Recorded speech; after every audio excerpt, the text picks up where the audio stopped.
So Sean and I are getting ready for the next episode of the podcast, and we are about to cover this section in the Bible where they're about to build the tabernacle. So I contacted the people at Bible Bricks. I ended up ordering their set, which is literally the tabernacle set. It's like Legos. We're literally filming this the same day that we did our last episode. We're going to try to build this so that we can have it for the next episode whenever the tabernacle is built. I am just wanting to say how impressed I am by how high quality this is. I guess I didn't know what to expect, but this is actually legit. They've got it just like Lego, where there's this super nice instruction manual. They've got all the different bags numbered perfectly and stuff like that. Sean, are you excited? Heck yeah, I am. Heck yeah, he is. Yeah, I'm actually really pumped, more pumped than I thought I was going to be. So we're going to build this, and hopefully by the time you're seeing this, you will see the final result.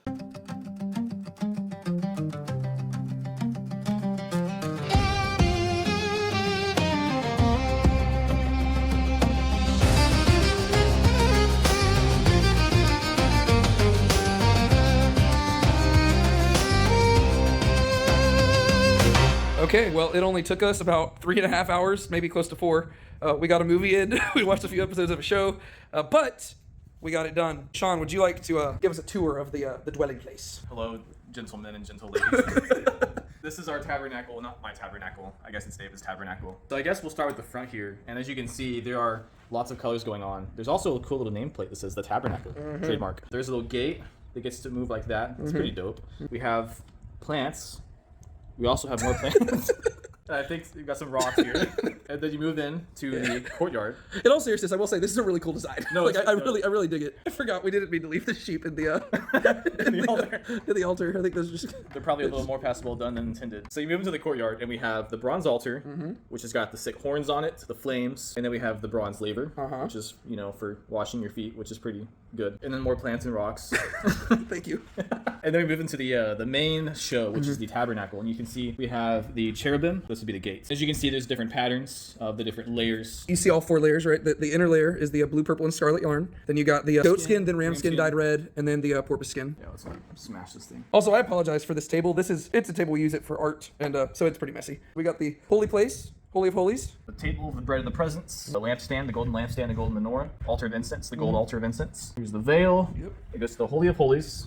And then we have the Ark of the Testimony, Ark of the Covenant, with the cherubim on top. Yep. And if you take it out, it's actually pretty sick. So Aaron's staff, we got this little cup that's got manna, and then we have the 10 Commandments. All in all, really cool design. The only thing that I think would be slightly maybe wrong is that I'm pretty sure there aren't supposed to be cherubim on the outer screen. I'm pretty sure there's only cherubim on the inner veil. But that's literally the smallest thing, and I wouldn't have even thought about that if it hadn't been for us studying it recently. Really cool design. I would love for them to do the same thing with the temples. How'd you enjoy building it, Sean? No, it was fun. I haven't done Legos in so long. Yeah. So this was a really kind of a nostalgic but also enhancing experience for Bible study. And so there you go. The tabernacle. Back to the podcast. Welcome all my fellow Bible nerds. I'm David Tate. And I'm Sean Powell. And we invite you to join us as we continue talking through the text, exploring what Scripture does and doesn't say, so that we can think biblically, live biblically, and be part of the solution that this world so desperately needs. Dust off your sandals and strap on your tassels as we climb up the mountain to unlock the 5 books of Torah in Season 1, the Sinai Sessions. Today we are going to be talking about Exodus chapter 35, verse 1 through chapter 38, verse 20, otherwise known as Parashah Vayakhel, He Assembled. This is going to be a slightly different sort of episode for us today, and that's because if you are watching this on video, we have a little bit of a different setup today, and that's because we have a tabernacle set created by Bible Bricks, who they didn't sponsor this episode or anything like that, but I thought the set was really cool, and so I would encourage y'all to go and to buy this and build it. It's a really fun teaching tool. Heck yeah. And so if you typically listen to this via audio, I would highly encourage you to just watch the video for this episode, because a lot of what we're going to be talking about today, especially for the first half of the episode, is going to be very visual in nature, because we're going to be just looking at, exploring the visuals of the tabernacle itself. But that being said, we're going to start off how we always do. I'm going to set my timer over here, and Sean is going to recap last week's section in the book of Exodus. And so, would you like to do that? Let's do it. All right, 3, 2, 1, go. So we start the section off kind of wrapping up all of the instructions for the tabernacle and everything that goes in it. We have the census that God institutes to kind of fund the construction project. You got the oil, the incense, just the last touch-ups with the tabernacle. And then you have the anointing of these 2 guys, Bezalel and Aholiab, to kind of spearhead this construction project. And then God reminds them of the Sabbath to, not forsake the Sabbath. And then you get this whole discourse with the golden calf, to where while Moses is on the mountain, The people go to Aaron. They have him make a golden calf for them, which is not good. God knows this. He tells Moses what's going on, and Moses, intercedes for the people and says, don't destroy them because don't forget your glory. Don't forget your promise. God spares them, but when Moses comes down, he gets angry. He breaks the tablets. He ends up having the sons of Levi strike down people as punishment. And then from there on, Moses kind of meets with God in this like other tent of meeting. And that is where God says, okay, y'all can keep going to the promised land, but I'm not going with y'all. And Moses basically says, if you're not going, we're not going. And so he kind of passes the test. And so God's like, okay, fine. And Moses then wants to see his glory. So God gives him new tablets. He lets him peek at his glory from the cleft of the rock. And then the covenant is basically renewed. And then Moses kind of comes back to the people and his face is all shining. And so he has to kind of cover his face during the daytime. All right. How long was that? That was definitely over a minute. I'm going to say like a minute 15. 96 seconds. So a minute 36. Like a minute. Dang. Yeah, that was way off. It's all right, but it was a packed section, and I was honestly impressed that we got through last week's section as quick as we did. It was less than a 3-hour discussion, which is pretty impressive for us because we have had other sections that have gone much longer than that. I will say, and who knows, I don't, y'all know the length of this episode more than I do. I don't think today's episode is going to come anywhere close to being that long because as we're going to see, a lot of what we're talking about in today's episode is mainly a repeat of what we talked about, not in last week's episode, but the week before. And so, or I guess it was the week before and the week before that, right? Because it was because there were really two sections where one section was dealing with the construction of the tabernacle and one was dealing with the priestly stuff. Or was that one section in ours? I think it was 2. Was it 2? Okay. I don't remember because I'm pretty sure that's the week where we filmed stuff. It was 2 different sections. Yeah. But so a lot of what we're dealing with today is repeat. And towards the end of today's episode, we're just going to have a general discussion where we talk about that sort of stuff. We're going to talk about why is it repeated? What's the deal with the whole structure going on in the back half of Exodus? Because there is a very clear, whenever you look at Exodus chapters 25 through 40, it is very clear that chapters 25 through 31 and chapters 35 through 40 directly mirror each other. And then you have this weird story of the golden calf in the middle of all that. And so we're going to have to wrestle through what is the purpose of all that, right? Why is all this repeated? What's the purpose of that sandwich structure? And we're going to talk about other little loose ends at the end of this episode. But what we're going to do today, just to start us off, is we're going to go through the actual passage itself relatively quickly. And that sounds kind of weird because the whole name of this podcast is talking through the text. And so typically we try to devote most of our time to literally just opening up the text and working our way through it. But like I said, since today is mainly repetition, I feel like if we did that, it would basically just be the same as just rereading the text. And so I think that we can have a more fruitful discussion if we just kind of recap the text through using this little diorama thing we have here. And we'll just kind of go through it a little bit more quickly. And then afterwards, we can have more of a discussion about some of the differences and the things going on in the text itself, if that makes sense.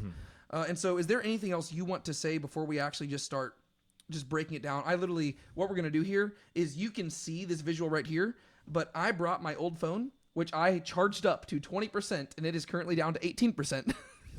And so I'm actually going to be using this, and as Sean is breaking the various things down to us, I'm just going to be recording, and I'm hopefully going to be editing it right here, so that as we're breaking it down, you can see a more zoomed in approach of what we're talking about here. So that's kind of the goal for the beginning part of this discussion. I don't think that will take a super long time, and then we'll get to the just the other discussion stuff afterwards. Is there anything else you want to say before we get to that? I don't think so. Okay, cool.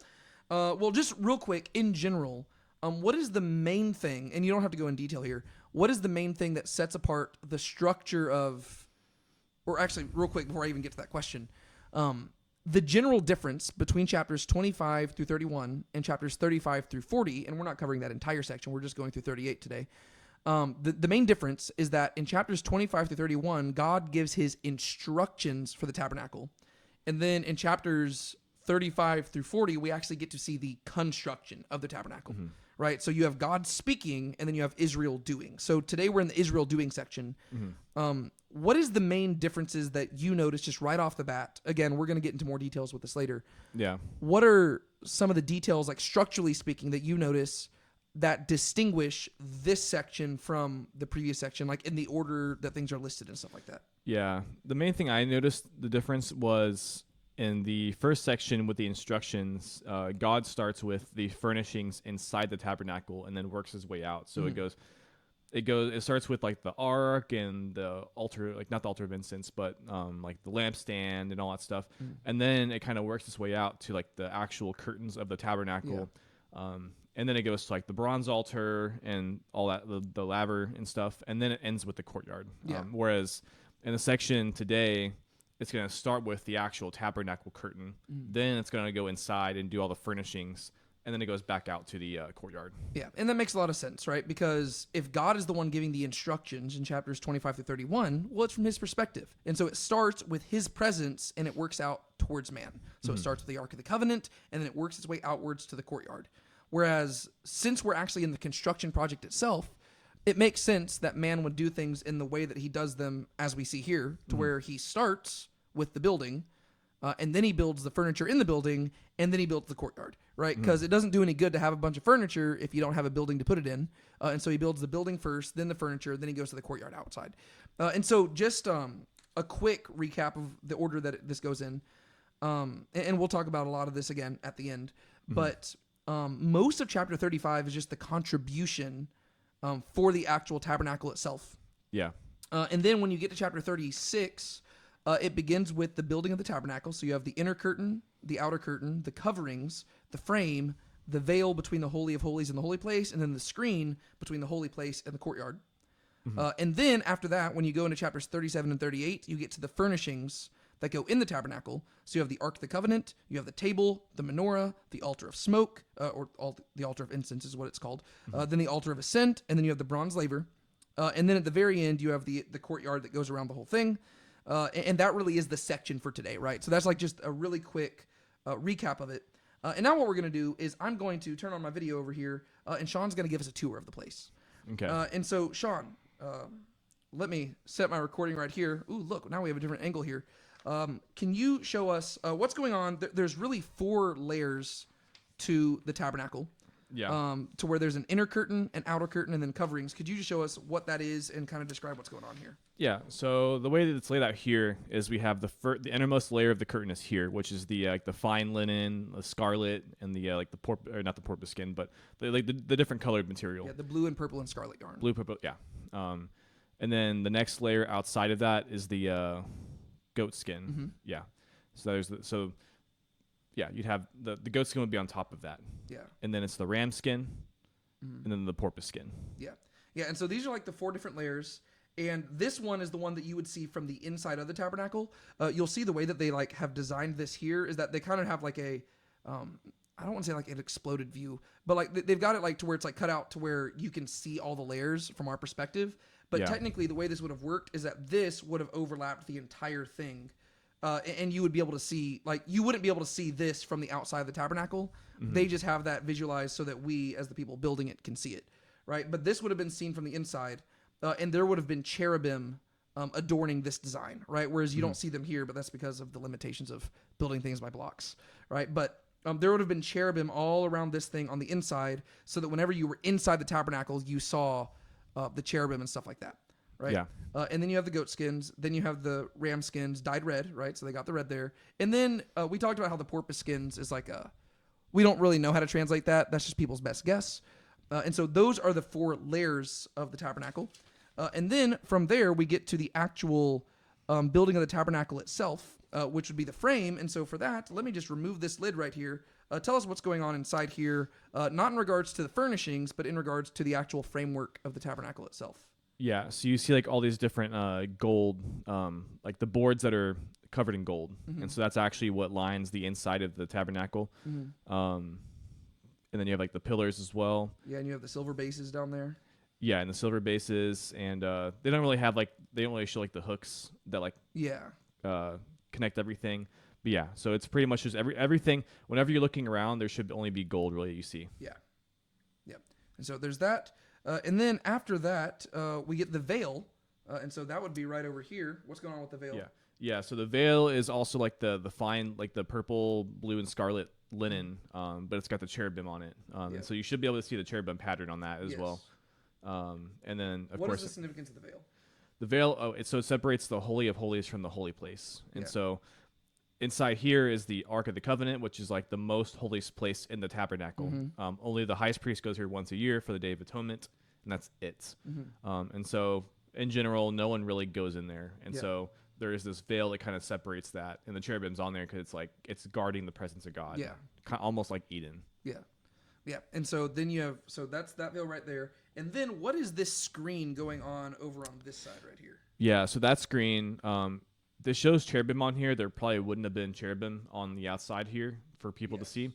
But the screen, in the same way that the veil separates the Holy of Holies from the holy place, this separates the holy place from the courtyard. And because, again, as you're going inside, not just anyone can enter the holy place. And so out here, they have to get cleansed and like set apart to be able to enter inside. And so there is the screen that covers that, so that there's this degree of separation. Yeah. And so this is the one place, like Sean pointed out, that they probably did get something a little bit wrong because apparently I can't use my the flash whenever the battery power is less than 15%. Oh. So that's fun. So That's fun. Yeah, like there probably should not be cherubim on this design here, but they use the same blocks for both of these, and so that's probably why that is the way that it is. And so we got the inner veil, we've got the outer screen, and that would be the tabernacle structure itself, which then leads us to the furnishings within the tabernacle. And so, Sean, break these down for us. Let's start with the Ark of the Covenant. What's going on here? Right. So the Ark of the Covenant is basically this sort of wooden box that's overlaid with gold. And you can even take it out if you need to. So it's basically just this wooden box that is overlaid with gold, and then they put rings on the bottom with wooden poles that are also overlaid with gold, and they run through the rings so they can be carried. And then there's I imagine that historically these bars would have probably been along the horizontal side, not the like the narrow side there. But that's just like a little side thing. It doesn't technically specify. Yeah. And then it mentions a mercy seat, aka covering, aka lid, and that's this that goes on top of the box. And then there are these two cherubim that have their wings spread upwards that kind of covers the covering. And I guess we haven't really mentioned it yet much, but inside you have basically this bowl that has manna in it. Yeah, and so I can like even like maybe oh gosh, can I get it off? Yeah. So you got the manna inside the bowl, right? And this was mentioned back in chapter 16, I believe, right, where it said you're going to take the bowl of manna and you're going to put it in before the witness. Oh, that's right. I did say that. And then we had the two tablets of the testimony. I'm just gonna. And so, yeah, these ones Yeah. right here. They obviously did not inscribe the entire 10 Commandments on these, but they did put the first 10 letters of the Hebrew alphabet, which also correspond to the numbers 1 through 10 in Hebrew. And then there's one other thing that we have not encountered yet in Torah, but we will encounter it later. What's going on here? It's Aaron's staff. This is Aaron's staff.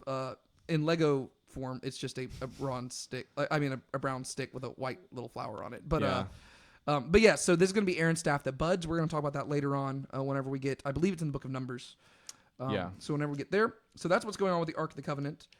And if you want, we can just like leave that there for now to continue on with the discussion. Yeah. What do we have next? I guess the next would be the table or the showbread, which would be for the menorah. Yeah, and I guess that's probably right down here. Yes, and you can take it out again if you need to, but I can't see it too well from here. it's all right. It should be fine. I can see it. But it's again, as with pretty much everything in the tabernacle, it is a wooden table that's overlaid with gold.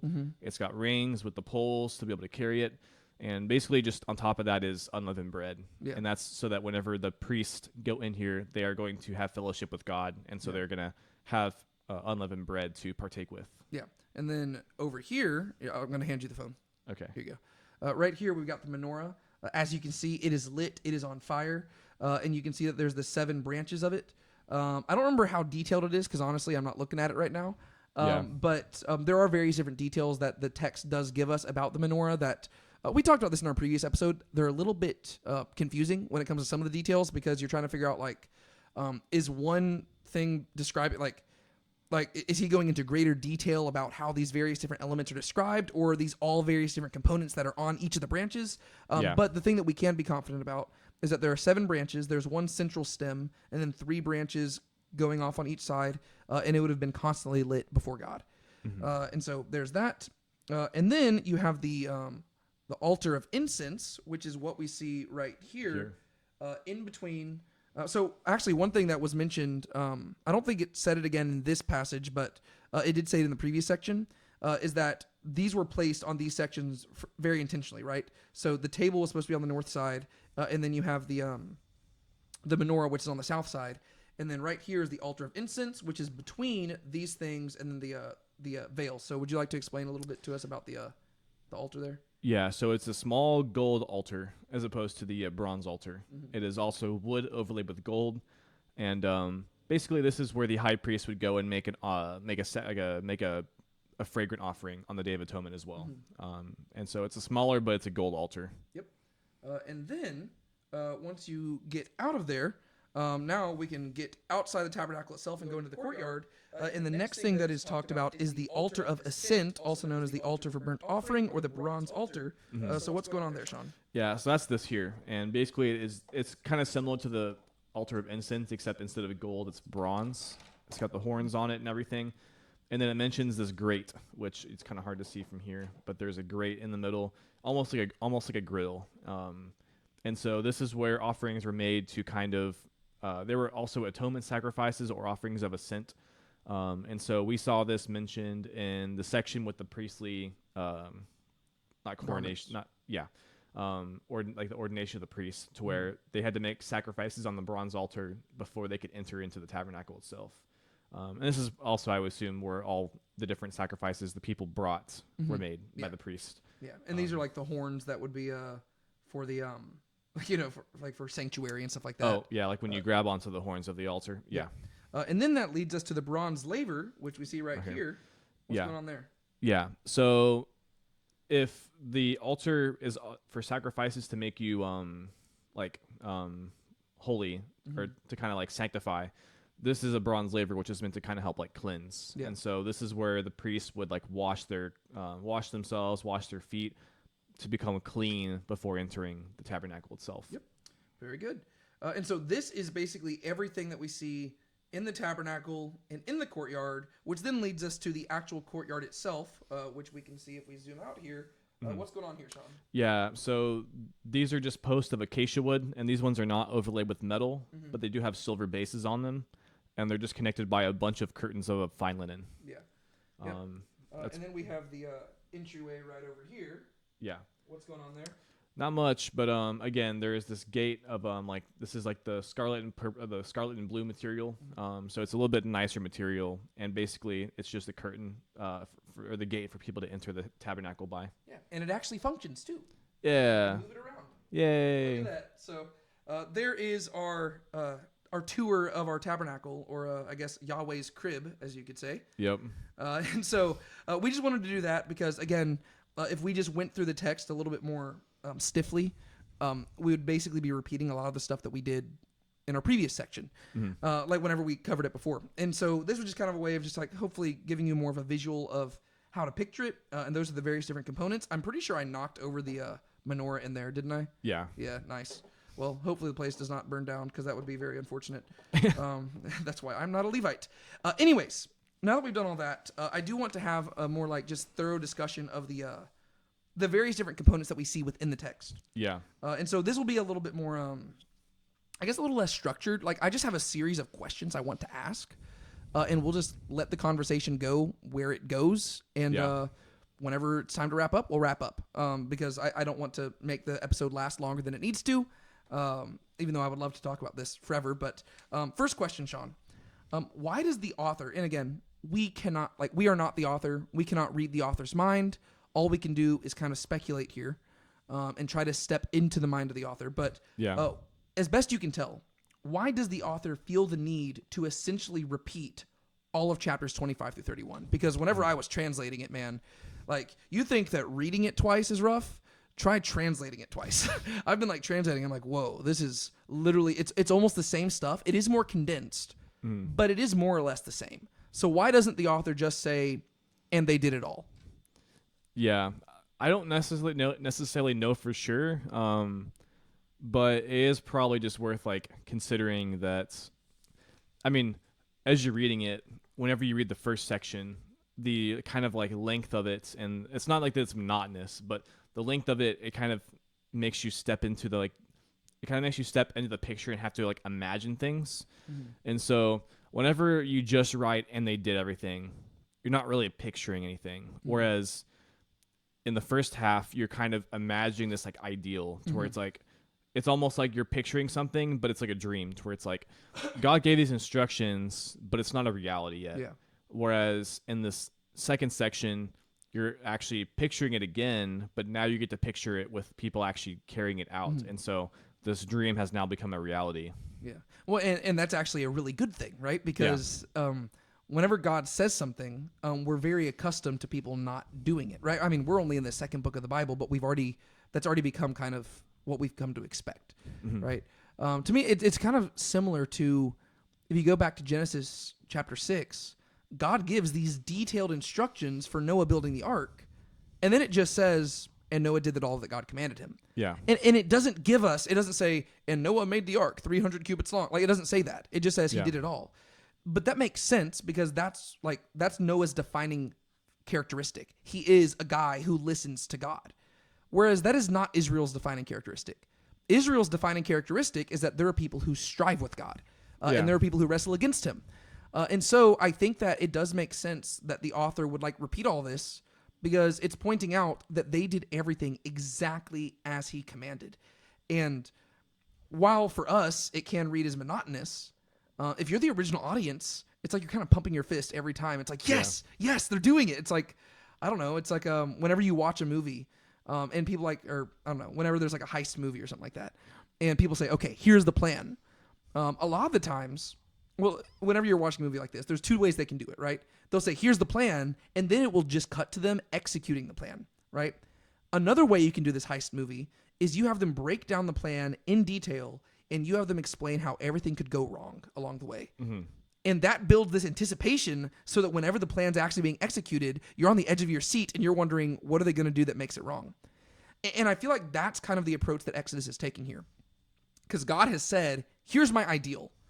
And then before Moses could even come down from the mountain to deliver them this information, they had already broken the covenant and everything was put in jeopardy. Yeah.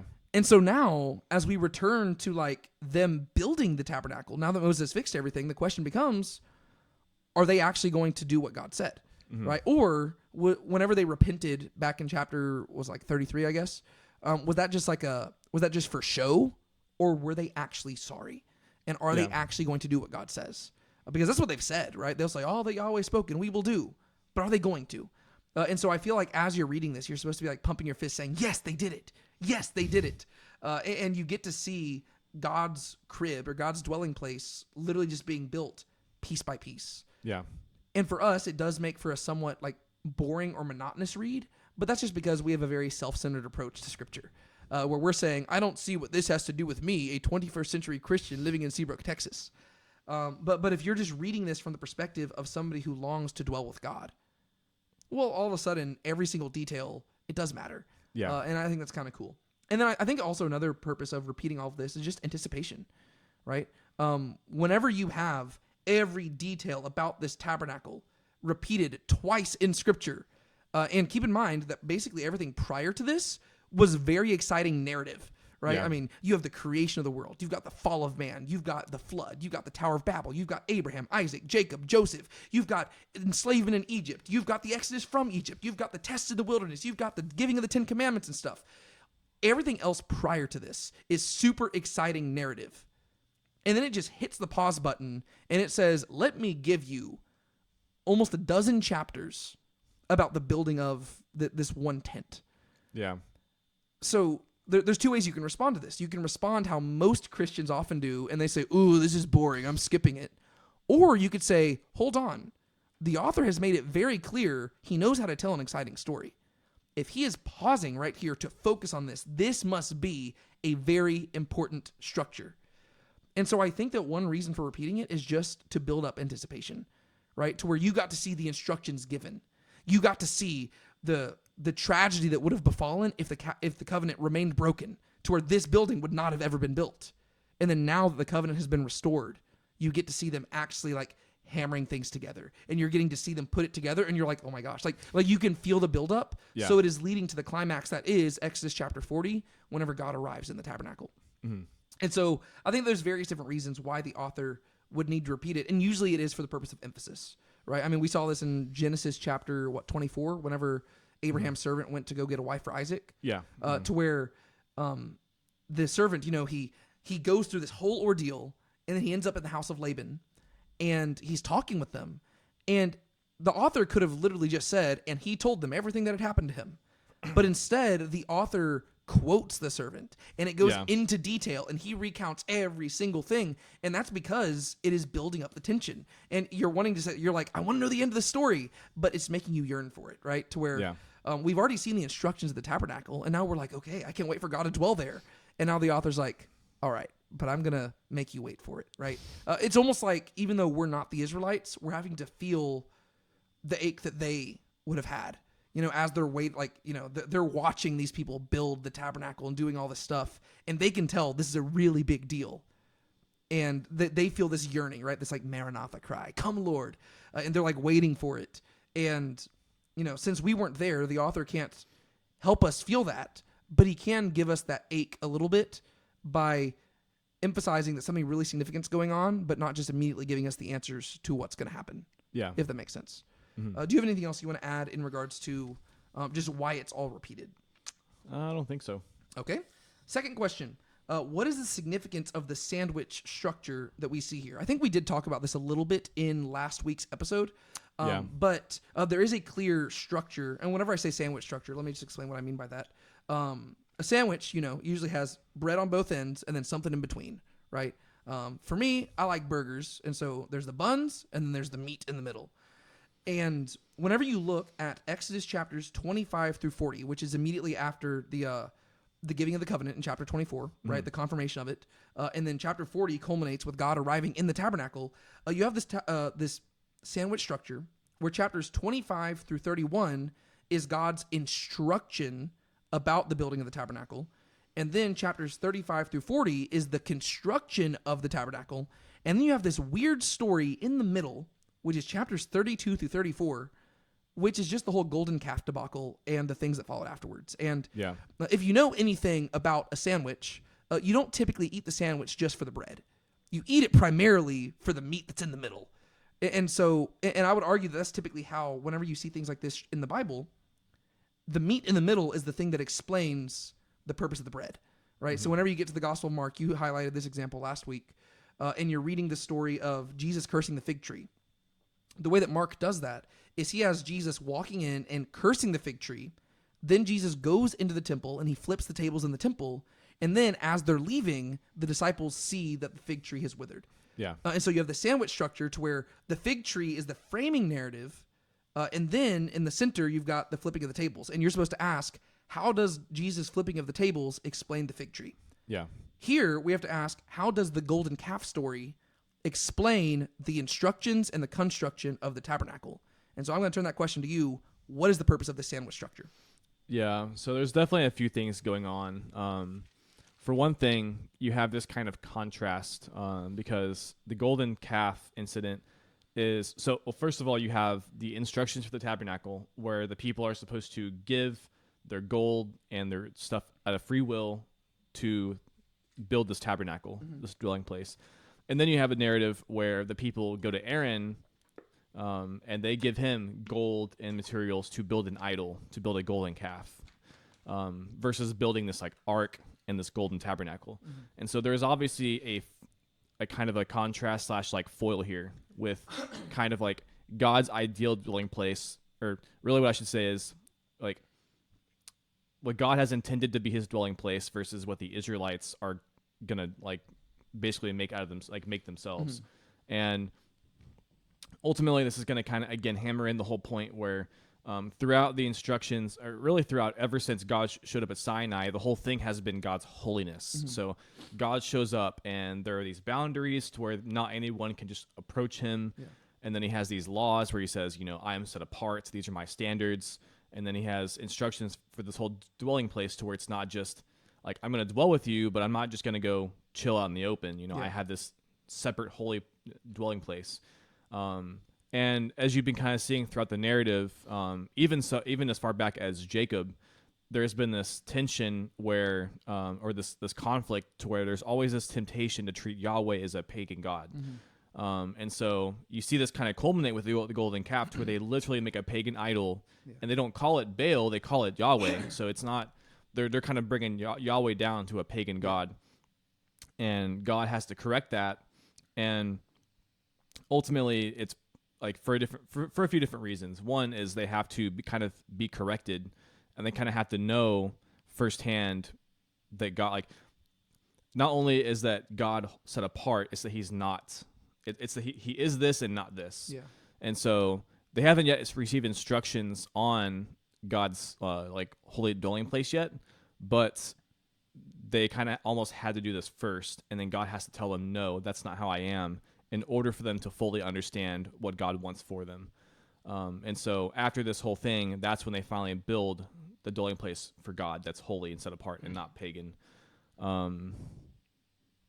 Yeah. Yeah. Well, it seems to me that one thing, like one aspect of Torah that people kind of tend to overlook, is that it seems like the Torah is supposed to be kind of an apologetic against paganism, to where a lot of the stuff that we see in the text of Torah is Moses, or if you don't believe Moses wrote the book, somebody else, right? That the author is refuting common perceptions of the divine, where, and this is something that just is true for all humans, right? A person who didn't have a good father, just psychologically has a more difficult time, like, understanding what a good father is. Yeah. Right. Like to where it's like, that's just like how it is. Like if a woman has always dated really bad guys, she's always going to have like these skepticisms whenever she encounters a genuinely good guy. And right. And she's going to have this tendency to view him under the worst light because that's all she's known. And so I think whenever you're reading Torah, you've got to realize that this is the one true creator God revealing himself to a people who are living in a world surrounded by paganism. And so there is this tendency for Israel to just worship what they know. And they know paganism, right? Because that's how everyone else in the world is functioning. And so God is saying, no, we can't do things that way. And that's why he's very gracious with them, I'd say, earlier on in the text. Whereas by the time you get to like 2 Kings, he's like, guys, you should know this by now, right? It's like they're still learning basic addition when they should be in calculus. Yeah. Whereas right here, it's like, well, God is being more gracious with them. And let me be clear, being gracious with them does involve 3,000 of them dying in the wilderness as a result of the golden calf thing. But you have to realize that a lot of this is a response to, like, they already, like, he's not showing up to people who are a blank slate. He's not showing up to people who were non-religious atheists who had no perspective of God. He's showing up to a people who grew up in a pagan world. And he's saying, I'm not like those gods. And so there's like this learning curve where he's trying to teach them how he's different. And I would say that the tabernacle is a big way wherein he does that, right? So where the golden calf story, it kind of explains why a tabernacle even needs to exist to begin with. We talked about this last week. People have a very difficult time people have a very difficult time serving things that they cannot see, right? That's just how the human heart is, right? We like visual things.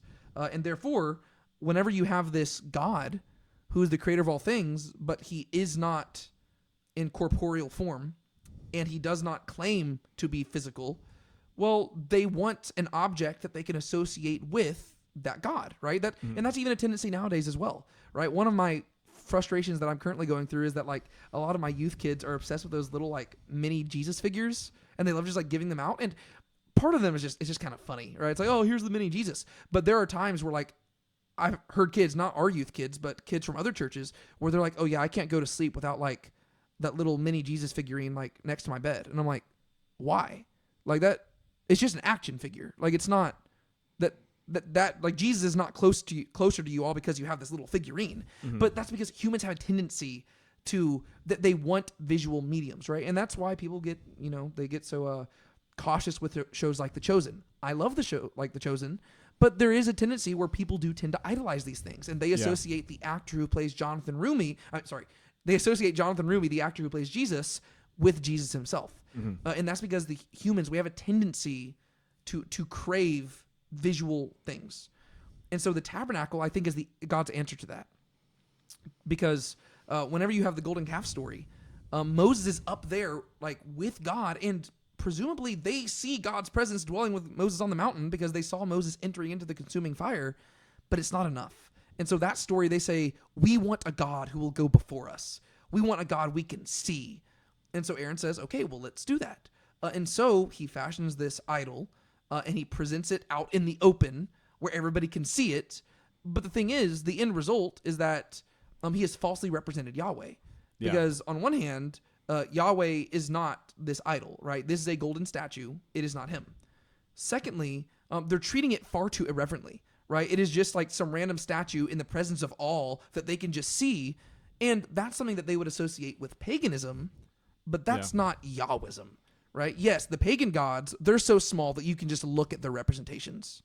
And God's like, no, that's not me, right? If I'm going to dwell with you, let's be clear here, y'all will not visibly be able to see me. Even Moses is my best friend, but he cannot see me face to face and live, right? Yeah. And so God has to remind them, yes, I'm going to dwell with you, but I'm not going to dwell with you the way the pagan gods do, where you can just see their statues going around and you can all have your household gods. He's like, that's not how this works. I will dwell in one location and y'all will come to me. And even then, only the priests can enter into the courtyard. And even then, only certain priests can enter into the tabernacle. And even then, only the high priest can enter into the Holy of Holies. And even then, it can only be on one day out of the year. And even then, the Ark of the Covenant is not my idol, right? That's just my throne. And I dwell upon it, right? And so, like God, he's responding to people who have this tendency towards paganism. And he's saying, no, right? I understand you have this view of what a God should be. I am not that. And so the tabernacle is his response. And it's like, okay, you want something physical that you can see.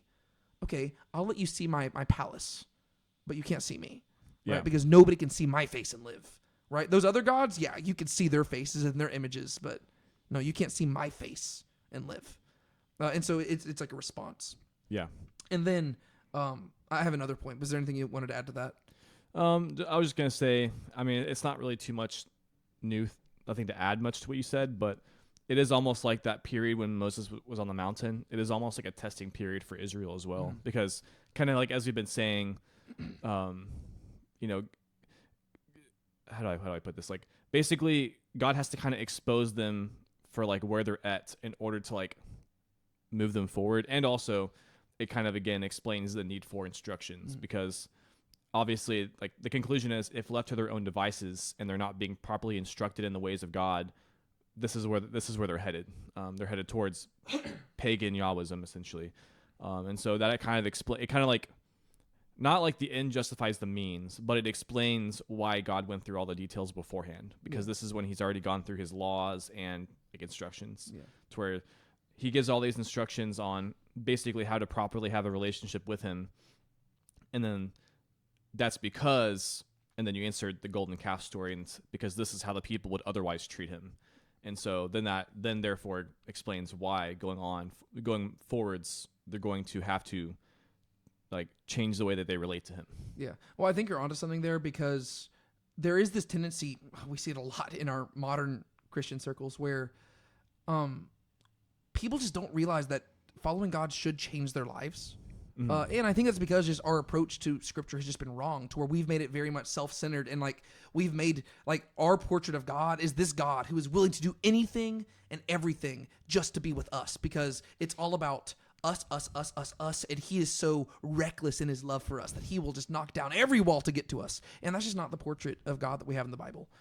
And the reason I highlight that, and it ties to what you're saying, is I kind of just lost my train of thought a little bit, but to go to a New Testament example, right? Whenever John the Baptist was calling the people to be baptized, they needed to understand why they were being baptized, right? It's because like they weren't just doing it because they needed a bath, and they had to realize there is something wrong with how I'm currently living, and I'm going through the waters to represent a transformation that is taking place. And ironically, the waters of baptism, the way that scripture portrays it, is supposed to be a callback to the passing through the Red Sea, right? Which that's like just a whole nother topic. But there's this recognition that how I'm currently living is not correct. And you cannot live for God until you have come to realize that how you're currently living is not sufficient, right? Whereas the way that we've kind of presented the gospel a lot of times nowadays is, oh yeah, you're a sinner, bow your head, pray a prayer, and you're good to go. And then we don't follow up with the idea like your life should change. And yes, we do say that in theory, but I don't think that's really reached into the hearts of like the congregation a lot, because a lot of times we're so quick to emphasize by grace, through faith, apart from works, which that's all good stuff. But we're so afraid, and we talked about this way earlier on the podcast. I don't remember what episode. We're so afraid of accidentally preaching a gospel of works that we have basically just taken works out of the picture altogether. Yeah. And as a result, you have a lot of people who claim to follow God, but they don't look any different, because they might say, oh, sure, I probably should be living differently. But whenever you ask them how, they just say, oh, I should probably go to church more and read my Bible more, which that's just like the bottom of the barrel, right? That's not even like the actual differences. The way this ties back to here is with you talking about how Israel needed to be exposed, right? If God didn't expose the paganism within them, well, then the question would become, why do we need this law, right? If we can just keep living the same way, then why can't all humanity just be restored to God like that? Yeah. Well, it's like, well, no, because how you're currently living is not fit for a holy God, right? You need to be different, and your heart posture and everything about you needs to change if you're going to dwell with him. And he is not so desperate to be with you that he's going to set aside all of his standards. Mm-hmm. He's like, no, I'm going to expose your faults, and I will work with you to remove those from you, and I will sanctify you. But I will not become like, it's not God profaning himself to be with us. It is us being sanctified to be with him, right? That's what needs to happen. And we've kind of lost sight of that in our churches, right? And so God has to expose Israel right here and say, here's the issue, right? Yes, you might claim to follow me. And yes, I might have been your God since the time of Abraham, but centuries have passed and you're still pagans at heart, right? I couldn't leave you alone for a month and a half without you creating a graven image and treating me like you would a pagan god. He says, there's an issue here. You say that you want to be a kingdom of priests. You say you want to be a holy nation, but when left to your own devices, you're just like the other nations. You want to think you're unique, but you're not. It reminds me in my personal study, I've been in Revelation, and like when Jesus is talking to the church of Laodicea, that's the lukewarm church, right? He says, you're neither hot nor cold. You're lukewarm. I'm going to spit you out. And what he specifically gets onto them about is he says, this is the verse I was in today. He says, you say that you are rich and you have become rich and that you are in need of nothing. But he says, but in reality, you are poor, you are wretched, you are pitiable, you are naked. And he says, you're all these bad things. And so on one hand, the church in Laodicea thought, oh yeah, we've got all our stuff put together. And that's because from an external perspective, it looked that way. But Jesus says, well, I'm looking at you and you're none of those things, right? He says, I see you as you truly are. And you actually need to have that bad stuff exposed so you can start living for me. Because if you don't, I'm going to spit you out. Mm-hmm. And that's a very similar situation to what the Israelites are going through right here, where they're over here, chapter 24, they're saying, all that Yahweh has said, we will do. You go back to chapter 19, we want to be a kingdom of priests and a holy nation and God's treasured possession. They're left alone for a month and a half, and they're just acting like pagans. Yeah. And God says, do you actually want to live for me? Or does it just sound good to you because you want to feel special? He's like, if you want to be special, you have to do the hard thing, and you have to reject your old way of life, and you have to be different. And if I give you these commands, you need to walk in obedience to them, and you need to live like you're not serving a pagan god. And so I think that you're right, that they needed to have this exposed very early on, because they had to realize, like, oh, this is why Israel needs to exist. Because if Israel can just live like a pagan and also dwell with God, then why can't all the nations continue to dwell with God? It's like the whole issue that we've seen in Genesis is that everybody has departed from God, and he needs to bring them back. And so that has to start with Israel, if that makes sense. Yeah. And I feel like it was something that kind of had to happen before he actually gave them too much to begin with. Because, again, it's kind of like it kind of, again, exposes, like, the real reason why you agree to something. It's like, I'm trying to think of, like, a good example, like a good analogy. But, like, he basically gave them, like, this really good promise where he's like, if you become my people, like, all these good things will happen. And it's like, well, yeah, of course that sounds good, but he has to kind of expose like that they basically like they agreed to this covenant for the wrong reasons. And so he kind of has to, like, you know, again, because ultimately the whole purpose of all this is to dwell with him. And so again, if he like separates himself for like a month and kind of like watches them to see what they're going to do, it kind of exposes like that they're in it for the wrong reasons, to where they, instead of chasing after him, they're just like, okay, well, we're going to do our own thing. Yeah. Well, to give an example, let's say hypothetically, this is not true of me. Let's say I was like super rich, right? Let's say I was like a billionaire who had like everything, and I pursued this woman.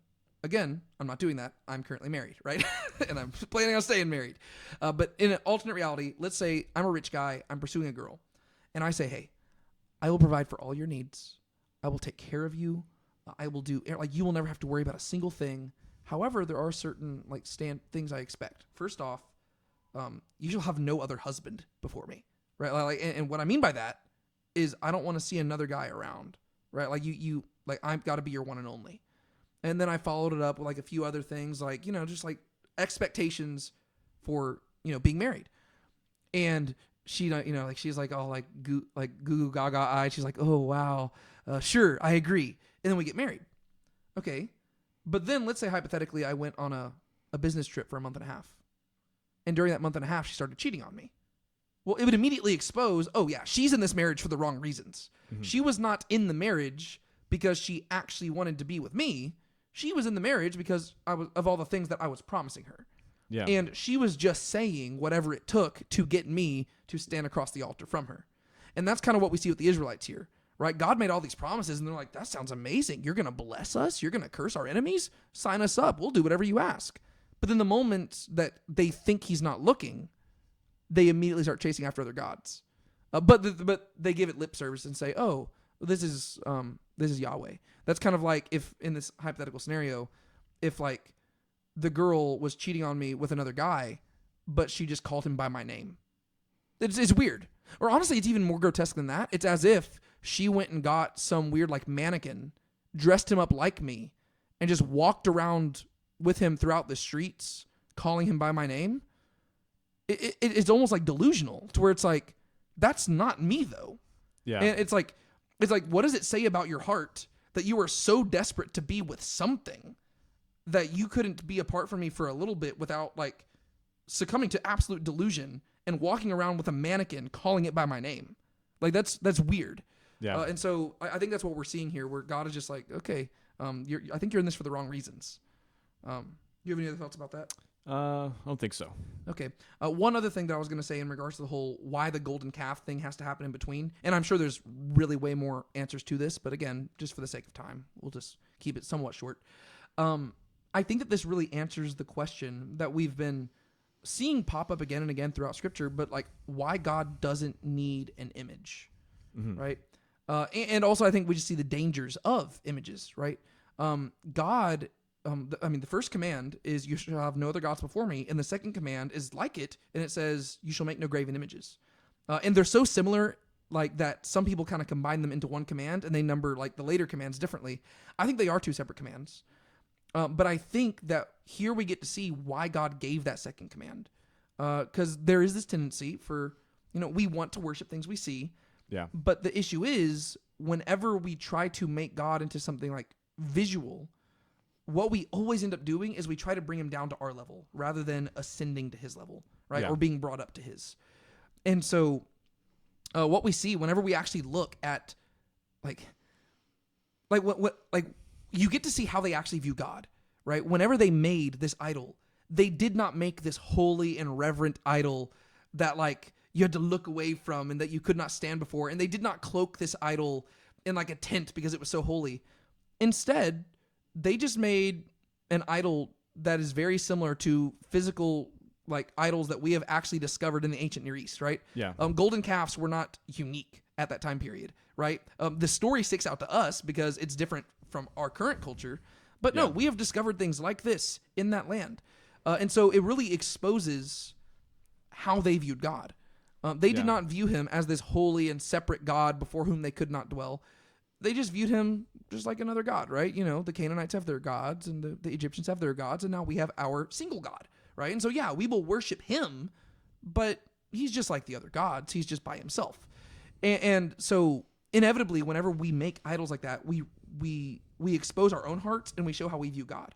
And that's true in everything in life. Whenever we make an idol of anything, right? Whenever people idolize relationships, that shows both how they it shows their own heart, and it also shows how they view God, right? They do not think that God is sufficient to take care of all their needs. Instead, they feel the need to really just be hyper attached to this person in an obsessive way. Yeah. Right. And that's because to them, in their heart, that is what they need more than anything. Right. And they're seeking the pleasure and the intimacy that comes from a relationship. The same is true with money and with all these things. It shows how you lessen your view of God, and it exposes the longings of your heart. Right. And so whenever they made this idol, that's what that was doing. What were you going to say? I'll say it's not just that it's a God in man's image. It's that it's the very way you relate to God. It's not just making an image of God or a God in the image of man. It's also making a relationship with God that's convenient to man. And in convenience, to go back to kind of what we said earlier, but convenience is basically it results in no change. To where whenever your relationship with God is always convenient to you, it never really drives change. And again, that's kind of what we're getting at here is ultimately to get to where, from Genesis 1 to the end of the story is that there needs to be change that happens in man's heart. And so God making this covenant with Israel isn't just to have a covenant with Israel. It's to ultimately have to produce change in the world. And if Israel, the holy nation, simply has a convenient relationship with God, it's never going to result in any kind of change. And so no change in Israel means no change for the world. And so, again, this happened to expose the fact that even Israel has to get change. It's not just them being chosen that matters. It's the fact that they have to be the change before the world can change, kind of thing. Yeah. Well, and I think that kind of exposes again what I was talking about with just the modern church, how the gospel that we preach nowadays is often a very just easy gospel to where it's there's been times where I've been listening to a sermon and I'm like, if I was an atheist in this room, I don't know why I wouldn't bow my head and pray that prayer, right? Because you haven't, Jesus, by contrast, he says, you need to count the cost before you follow me. And there were plenty of people who tried to follow Jesus and he just turned them away. And he said, hey, just so you know, things are going to be hard and there's going to be suffering and life is not going to be easy. And he actively ran people off, right? You have the rich young ruler who's kneeling before him saying, what can I do to be saved? And rather than giving him an answer and being like, hey, just believe in me and stick with me, he says, he challenges him. He says, have you obeyed all the commands? Okay. Well, how about this? Have you sold all your stuff? It's he actively is testing this man's heart. And that's why I get concerned, because in our modern church, the gospel we preach a lot of the times, it almost is idolatrous because it's convenient, right? Rather than having this holy God who you have to realize we can't just walk before him easily. We've kind of made him like that. And we've totally misunderstood whenever Paul talks about boldly approaching the throne of grace. We've misunderstood that, and we've made it being God's just my buddy. It's that's not why. Paul, the authors of Scripture are talking about how confident we can be in Christ and what he's done, that we do have easier access to God. But that doesn't mean that we should approach less reverently, and it does not mean that we should not respond with the same devotion. It just means that we're not trusting in those things as the foundation of the relationship. Yeah. But that is something where I do get a little bit concerned about it. Man, there was something else I was going to say. It was something about what you were talking about. It's going to frustrate me because I thought it was it was something worth adding on to. Yeah. That's something I always struggle with whenever we're having these conversations, because I always want to let you talk, but I do have this tendency, and my wife gets on to me about this a lot. I have a tendency to cut people off, but the reason why is because I want to respond to every little thing we're talking about. Yeah. And so I always have to debate. I'm do I want to just let them say all of it and try to remember all the things I want to respond to? Or do I just cut in and then us return back to the other stuff? Yeah. It's a constant battle in my head. What was I going to say? This is going to bother me. I'll try to see if I can come back to it. But another thing worth highlighting, and I'm probably going to hand this over to you again in a second to let you talk so that I can try to think what I was wanting to talk about. But on the same note of the answer of why there is no image, you'll notice that in the tabernacle itself, there is no image at all, right? Even whenever you get to the Ark of the Covenant, that is never called the image of God, right? That is the throne, and it's where God comes to dwell. But there is no image throughout all of it. And that, again, it's teaching Israel that they're going to be very different, right? Everybody, if the pagan comes in and says, Oh, where's your God at? Oh, well, he dwells inside the tabernacle. Oh, is there an image in there? Oh, no. Our God cannot be confined by, he couldn't be confined in a building of wood and stone, much less this tabernacle. Yeah. He's like, he inhabits the whole earth. And then the pagan could say, well, okay, but don't all gods need an image? And this is where the Israelites could say, well, yeah, that's what makes our God different. Our God is a living God, and he has made an image. And you see everybody around here, we are his image, right? We are the walking reflections of him. And the fact that you live and you breathe and you have your being, that testifies to the fact that there is a living God who created all things. Yeah. And so you don't need this tiny object of stone or wood or metal, because how could that represent a living God? You need images of flesh and bone. And so that's where it calls back to Genesis chapter 1, where God made man in his image. I think that's kind of cool. Do you have any thoughts about that you would like to add on? Well, pretty much would be the same thing, just saying that, again, as opposed to having a actual graven image in the tabernacle, it would be the fact that man itself is intended to be God's idol. It's not like a one-for-one, because God is the invisible God. And so ultimately, sinful man can't 100% encapsulate who God is, but it definitely is the closest thing to where and that is kind of the intention of God's covenant with Israel, is that he is trying to transform them. It is almost like he's trying to cast them into golden idols, in a sense, to where he's taking sinful man and trying to refine them into gold. If you even want to take later language of the whole refining into gold.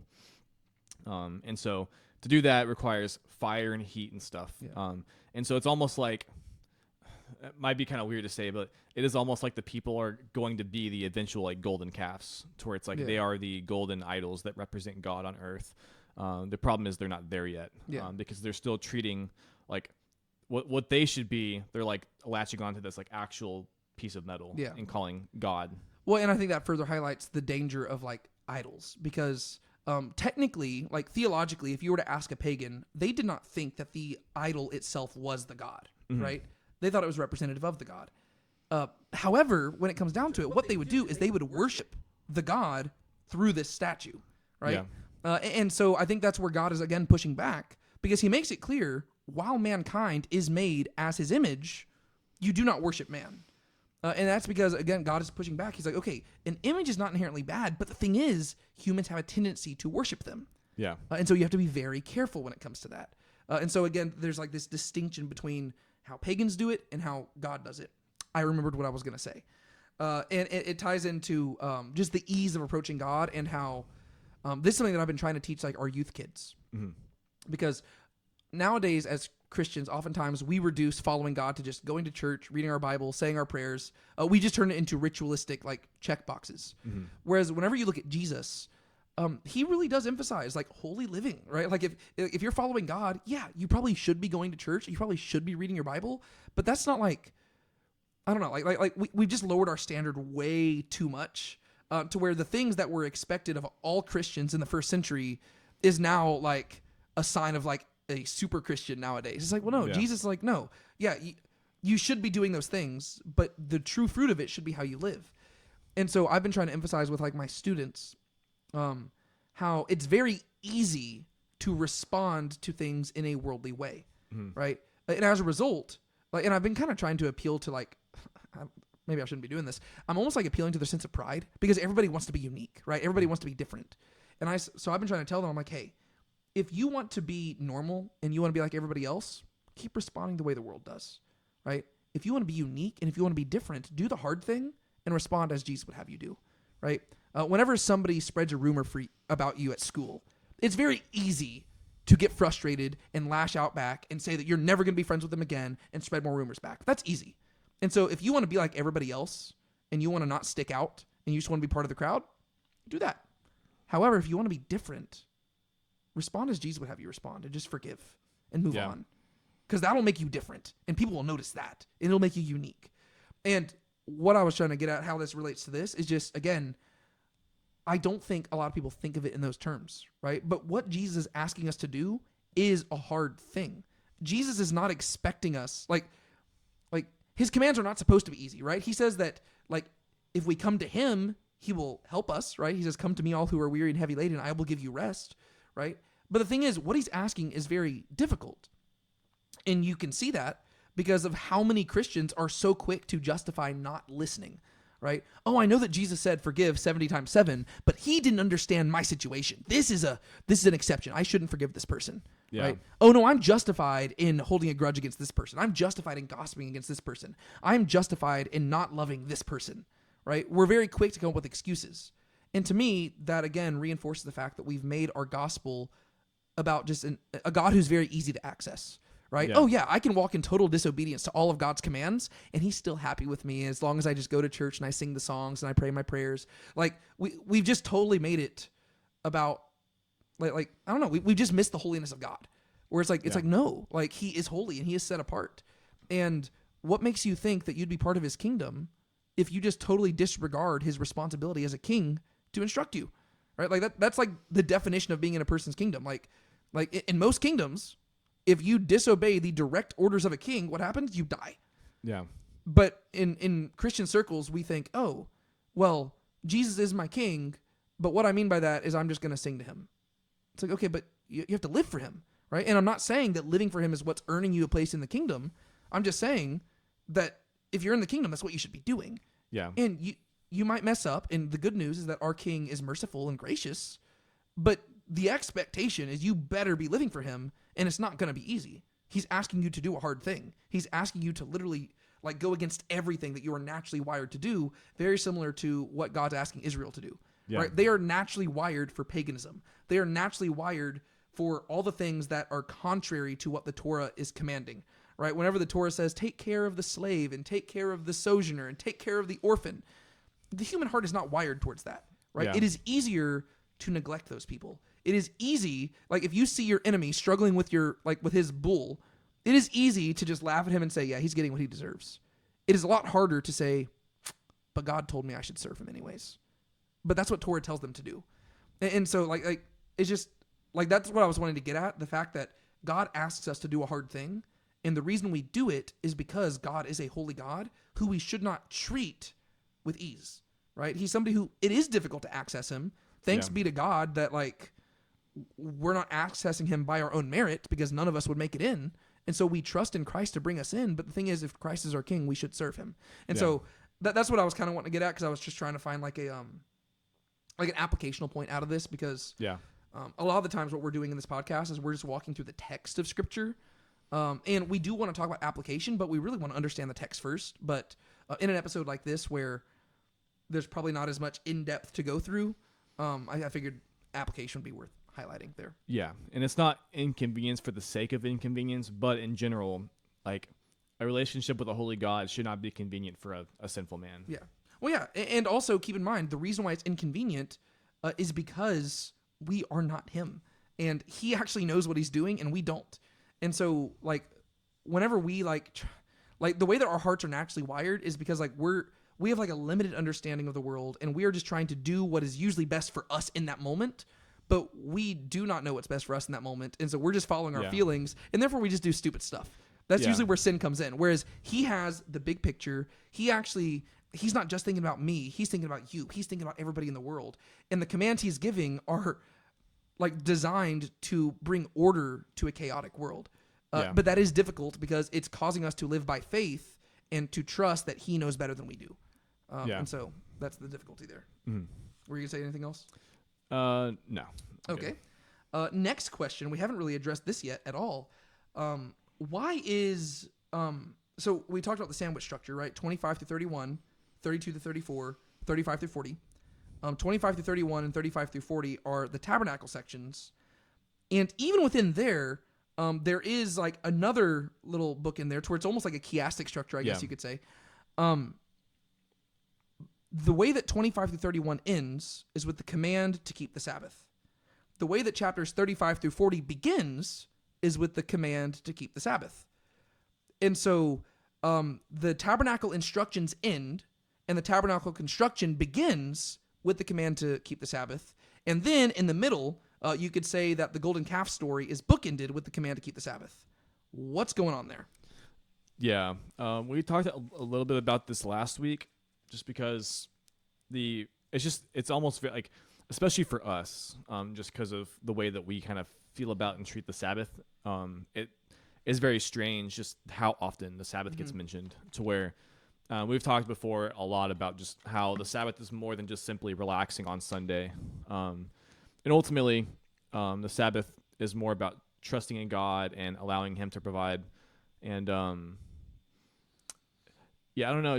I think there is something where, like, there is a message for the Israelites while Moses is on the mountain, to where, the whole thing was they needed to be patient and they needed to wait for Moses to come back and give them instruction. Because the thing is, especially with Moses gone for that time, they kind of are like sheep without their shepherd, to where God and Moses are off. They're busy negotiating the terms of this covenant.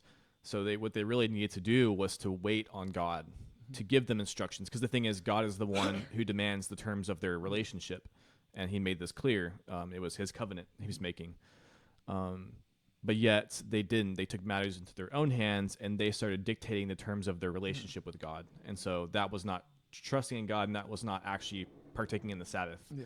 And so I don't know if that's the reason why per se, but I do think there is kind of that aspect to it, to where you kind of saw, like, it kind of goes back to what you were saying before. But again, the Israelites, they needed to learn that they weren't trusting in God fully. Yeah. And so they were, again, struggling with God, and they were taking things into their own hands, and they were kind of dictating their own relationship. Yeah. And the thing is, God has to be the one to do that. Yeah. Well, I think it's interesting because this really does serve to correct our understanding of the Sabbath, like you were highlighting, because chapters 32 to 34, the golden calf incident, to me, that seems to be almost a portrait of restlessness. Whereas chapters 35 through 40 is supposed to be a description of actual rest, which is interesting because chapters 32 to 34, the primary thing the Israelites do is party, right? But to me, I think that's restlessness. Whereas 35 through 40, they're working the whole time. They're building something. But I think the difference is who they're trusting in, right? Yeah. In 32 to 34, the reason they're partying is because they built a God for themselves, because they were so restless for God. Like, they wanted to speed things up, right? They didn't want to wait for Moses. They didn't know what was going on with Moses. They didn't know where Yahweh was at. And so they said, let's make a God for ourselves and he can lead us. And so it was really just, we want to lead ourselves, but let's say that God's doing it. And so it was restless activity, and it resulted in like debauchery and all sorts of bad stuff. Yeah. However, whenever we think of rest nowadays, that's typically what we think of, right? We think of just downtime and just chilling out and like being our own like masters for a little bit. Whereas right here, I think in 35 through 40, we do get to see what actual rest looks like. And we get to see that they are serving God. And all of this is an act of trust, right? However, there is the actual command to keep the Sabbath even as they're building. And I think that's cool because it's where God is clarifying that even holy work does not justify the command to rest and trust in God, right? And again, even whenever we hear that, we typically think, oh, even when you're doing holy work, you need a day off. That's part of it, right? That's what they're literally being called to do. But they're not taking a day off just to treat themselves. They're taking a day off to trust in God, right? And so, like for me, I'm in ministry, right? There is a tendency where you think like, and I think this is true for like anybody in ministry, where you think, man, if I fail in this one area, I have just like ruined it all. And like, I have failed God, and like, everything's going to fall apart. And it like, you almost like think it all rests on your shoulders. And God's like, no, it doesn't. Right. No, and like, it's almost like he's reminding them to physically take a day off to remind themselves to trust in him. Right. It's not like, oh, well, the sooner that we build the tabernacle and the sooner that we get it all done, the sooner God will dwell with us. He's like, well, no, if you don't keep the Sabbath, I'm not going to dwell with you at all. So he's saying, even though there's this tendency where you think I'm doing a holy thing, I need to get it done. He's like, slow down, take a day off, right? Rest, trust in me. Let me provide for you for that day.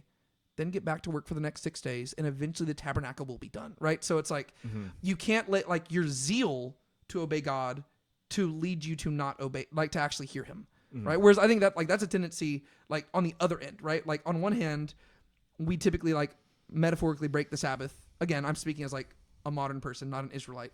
We tend to break the Sabbath because like we're just not trusting in God and we're like running into sin, right? But there is the other extreme where you're so desperate to serve God that you almost think that God depends on you. And that's also not good, right? Because that's also not trusting in God. That is still you trusting in yourself, right? And it's also very similar to whenever people, I feel like I'm getting kind of abstract with a lot of these things, but I'm hoping that I'm communicating the connection well. But whenever people, they really struggle with the idea of God forgiving them, right? Yeah. And it's almost like they feel like they need to like do something to really just like impress God and like make him happy with them. I'm like, well, you're not relying on him. You're not ceasing. You're still striving like Israel, right? You're trying to earn your way back into his presence, where it's like, no, the whole idea is that you've just got to rest in him and you've got to let him provide. And if he says he's forgiven you, accept his forgiveness. But that doesn't mean go and abuse his grace, right? It's like you got to do neither of those, right? Don't go to either extreme. You just rest in him and you don't cease and you let him provide. Mm-hmm. And so I think it's interesting that like in the middle of all this, he's like, still keep the Sabbath, right? All because I've told you to build the tabernacle does not mean that I'm overriding my previous command. You still got to take Saturday off, right? And you're not working on the tabernacle on Saturday. You're gonna work 6 days. Saturday, spend time with your family, worship God, then get back to work. Like I just think that's kind of cool. Yeah. Do you have any thoughts about that? It's not quite as applicable to this particular passage, but again, just kind of like an extra little mini thing to the Sabbath thing.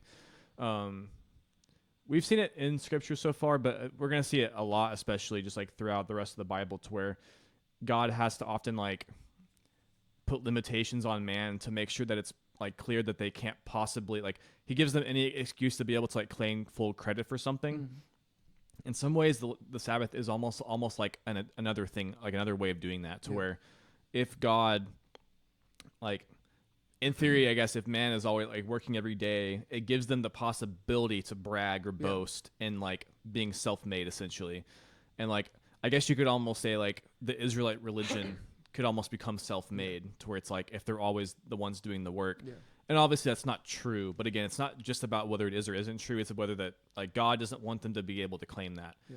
And so if you like, you'll notice throughout the rest of the Scripture too, in the Old Testament, God always does this to where he's like, he cuts the army a little bit, or he does certain things to where it's like they can never have the ability to brag or boast in themselves.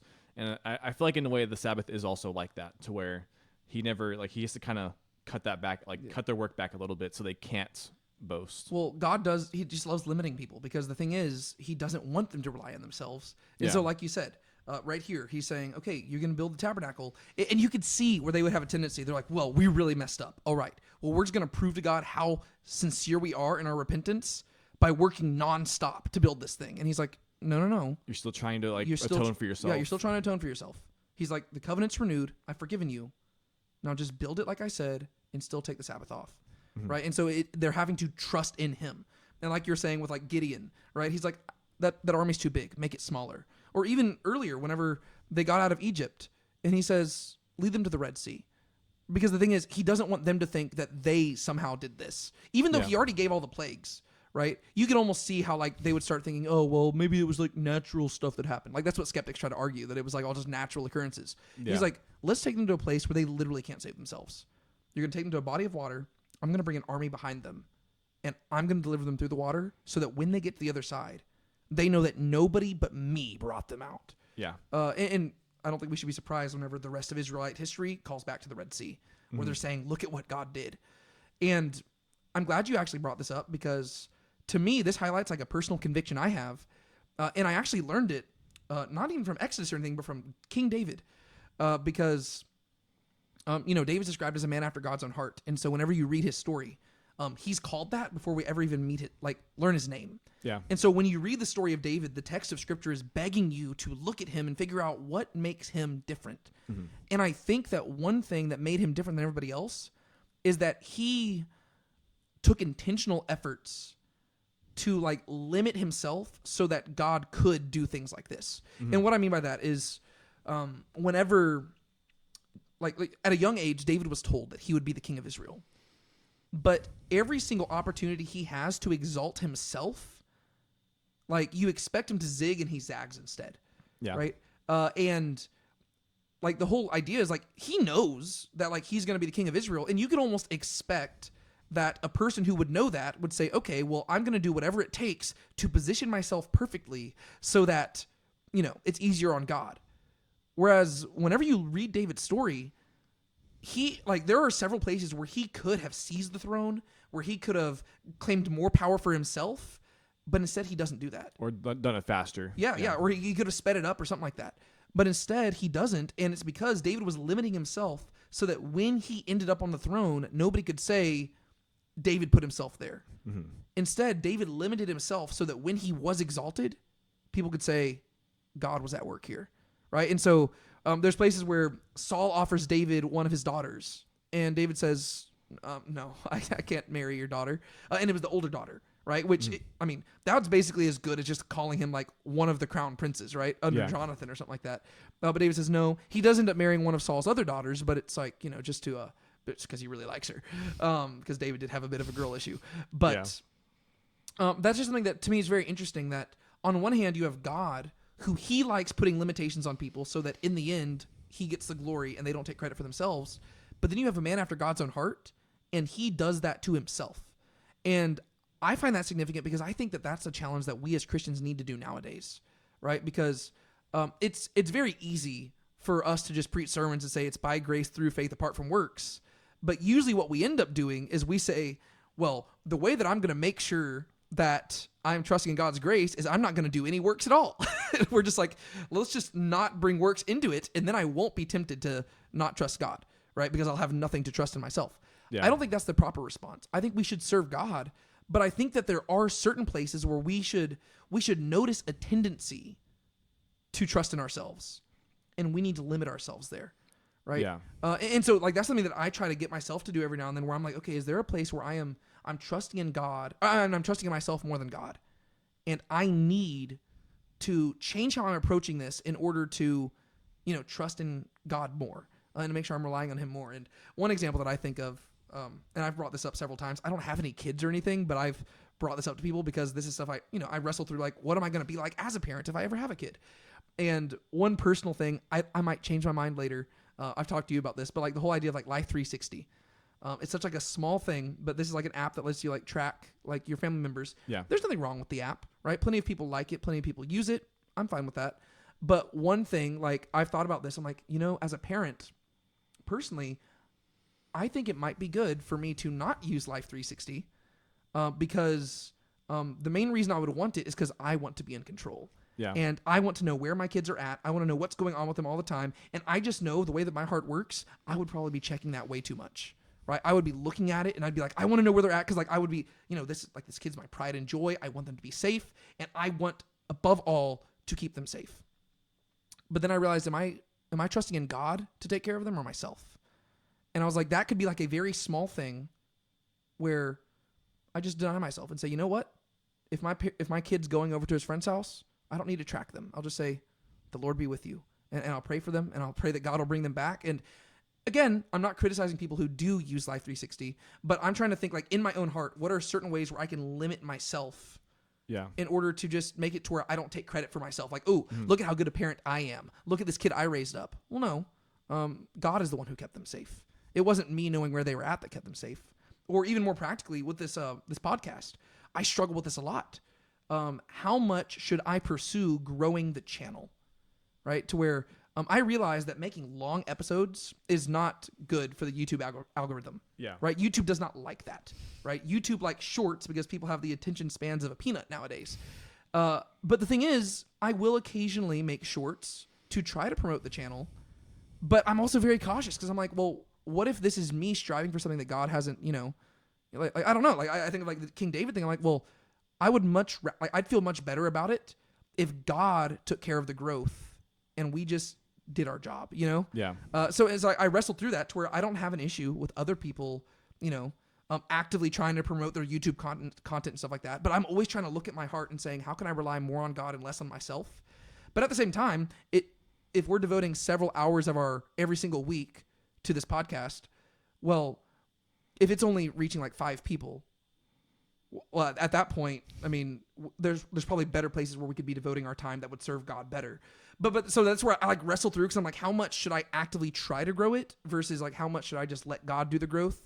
Because I don't want to grow it and it gets like 1 million subscribers and me be like, look at me and Sean, we are the best.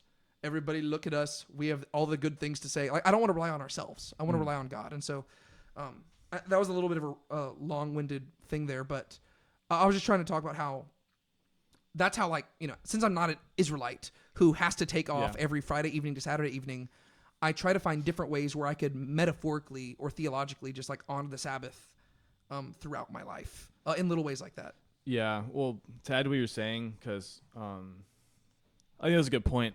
I think another thing that we haven't necessarily talked a whole lot about here, but is important because it's something that we typically don't talk enough about with the Old Testament, is I think in this passage, in the last few passages, I think one thing that's also clear is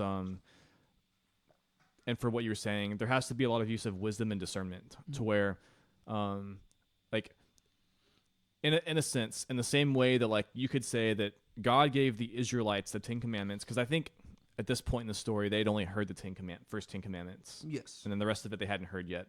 Well, I mean, they've heard the first, I guess, through chapter 23. Okay. Because like they gave like the explanation of the Book of the Covenant area. Oh, that's right. They did. It almost seems like you could argue that God gave them this much before he gave them like more, because he was almost testing their wisdom out to where he almost distanced himself to see what they would do. Because the thing is, a lot of laws are in place to make up for things like lacking in wisdom and knowledge, to where in theory, if the people of Israel were able to practice a lot more discernment and wisdom, you almost wonder if he'd even would have given more laws to begin with. Yeah. To where the whole golden calf incident kind of exposes the fact that they were lacking in that. And I think for us, the same thing is clear, to where like how we're talking about like how to rely on God more and how to kind of live our life in that way. We have to also make sure to use more discernment and wisdom. And especially for Christians, just because, again, we're not really, and again, I think it's also kind of goes to show like the purpose of Torah and what it was like trying to do. And so after God gave them these instructions on how to kind of grow into mature and wise people, and they had to lean less on those laws, Christians are kind of like, they need to lean less on like those laws, and they need to figure out how to live more wisely. And then you have these craftsmen who, again, they have these instructions on building the tabernacle, but it's not every single detail. He gives them a spirit of wisdom, though, to make those decisions, to build it wisely. Same way, Christians have been given the spirit of wisdom to build up God's kingdom in a wise and discerning manner. And so it's not about necessarily leaning as much on those commandments. It's about using that wisdom to live for God. Yeah. Well, what you're saying there really gets me excited to go through Deuteronomy. Yeah. Because when you get to Deuteronomy, a lot of the commands that Moses gives, they're based off wisdom and discernment, because it's literally just him recapping their story, both in Egypt and through the wilderness. And along the way, he's highlighting little lessons they should have learned. Yeah. And I think it's cool because like the delivery of the commands is very different, right? To where, sure, when you get to like chapter 27 and 28, he's like, hey, if you obey God, things are going to go well with you. If you disobey, things are going to go badly with you. But the thing is, when you're asking, what are we supposed to obey? Well, a lot of the commands are just, well, look at how through your life, certain things you've done have led you away from God, and certain things you've done have led you closer to God. Do the things which lead you closer to God, to where it really is getting to the heart of the Torah. And this actually really sets up the last thing I wanted to cover in today's episode, because whenever you go to the Sermon on the Mount, Jesus is having to kind of clarify how the Jewish people of his day had really misunderstood the purpose of Torah. And they had really made it just a series of black and white commands of do this, don't do this, let me find a loophole so I can do what the Bible says not to do, but I can act like it tells me to do it. And Jesus just clarifies. He says, okay, y'all are missing the heart of it, right? You have to get to what God is really trying to command you to do, right? Look at the command, get to the heart of why he says it, and do the things that lead you to him, right? So if he says, don't commit murder, well, what he's getting at is that, like, you need to find a way to get along with people. And so if you're calling your brother fool in your heart, you're already guilty of judgment. Yeah. Right? Whenever he says don't commit adultery, what he's saying is that y'all have got a, like, fidelity issue. And so if you're looking at a woman with lust, you've already stepped into sin, right? And so he's, like, trying to get to the heart of all this. Like, you've heard that it was said, love your neighbor and hate your enemy. Well, no. The reason why God says love your neighbor is because he wants you to love everybody. He doesn't define what neighbor is, right? You need to love everybody. And turn the other cheek, like to where Jesus begins to explain all of these things. And he's pointing out that the Jewish people had a tendency to misunderstand the commands God gave. Yeah. Because to be honest, it's easier to follow rules than it is to follow wisdom. because rules are black and white, whereas wisdom allows for gray area. And it requires you to have tough conversations, and it requires you to think through things. And wisdom doesn't allow you to just turn your mind off and just mindlessly follow, right? Yeah. Wisdom requires you to be alert at all times, and you have to analyze everything. You have to analyze your heart, and you got to ask, why am I doing these things?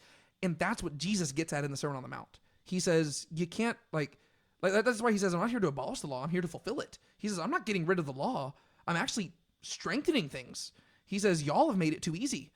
Which is ironic because like the Pharisees were like viewed as like being like super pious, but he's like, no, y'all have made the law too easy because you've just made it about turning your mind off and just doing things and like just out of obedience. He says, no, you've got to get to the wisdom behind it, and you've got to figure out why is God commanding these things and obey.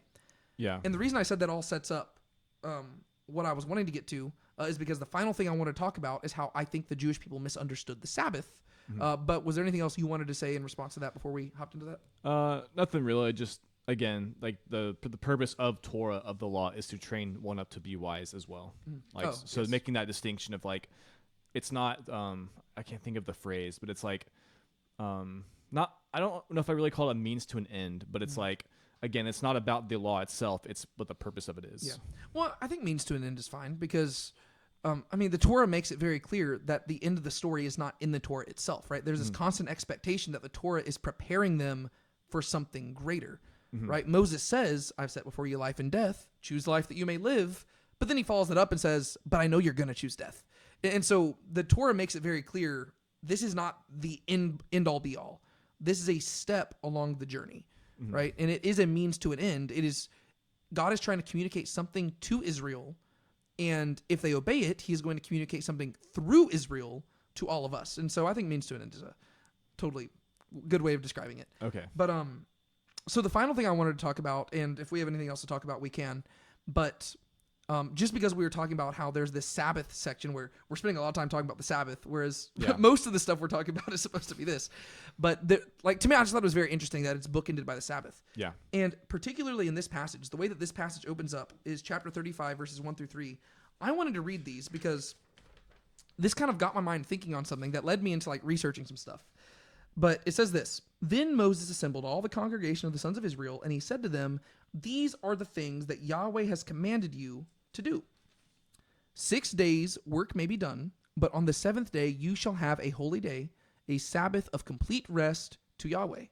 Whoever does any work on it shall be put to death. You shall not kindle a fire in any of your places of habitation on the Sabbath day.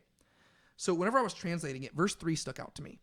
Because thus far, we have seen the Sabbath emphasized again and again and again, especially in Exodus. But you'll notice that most of the time, the text never identifies what constitutes as work. Yeah. It just says, you shall not work. And the word for work is like melakot, right? That's the word for like works, plural. But it never says what work is. But verse 3, it does come pretty close, right? It says, you shall not kindle a fire in any of your places of habitation on the Sabbath day. And I thought that was interesting because I was like, ooh, this is the first place where the text has almost given us like a, if our whole goal is to try to get to the heart of God, sorry, if the text is trying to get us to the heart of God's command, well, we want to know what it means to work. And verse 3 is the closest that God has given us to just explicitly saying, this is what I count as work. Yeah. And that got me thinking, because if you go like nowadays, Jewish people, even to the present, they have 39 categories of work that are prohibited on the Sabbath day. And these are called the 39 melakot. And I know that one of them is about like starting a fire. And so when I read that verse, I was like, I wonder if this is the basis for the 39 melakot.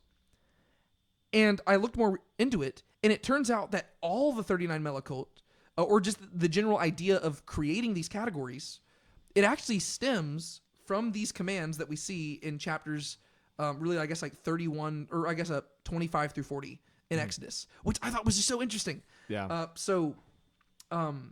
Basically, just a quick summary of this. The 39 melakot, it just means like the 39 works, or the 39 categories of work. Yeah.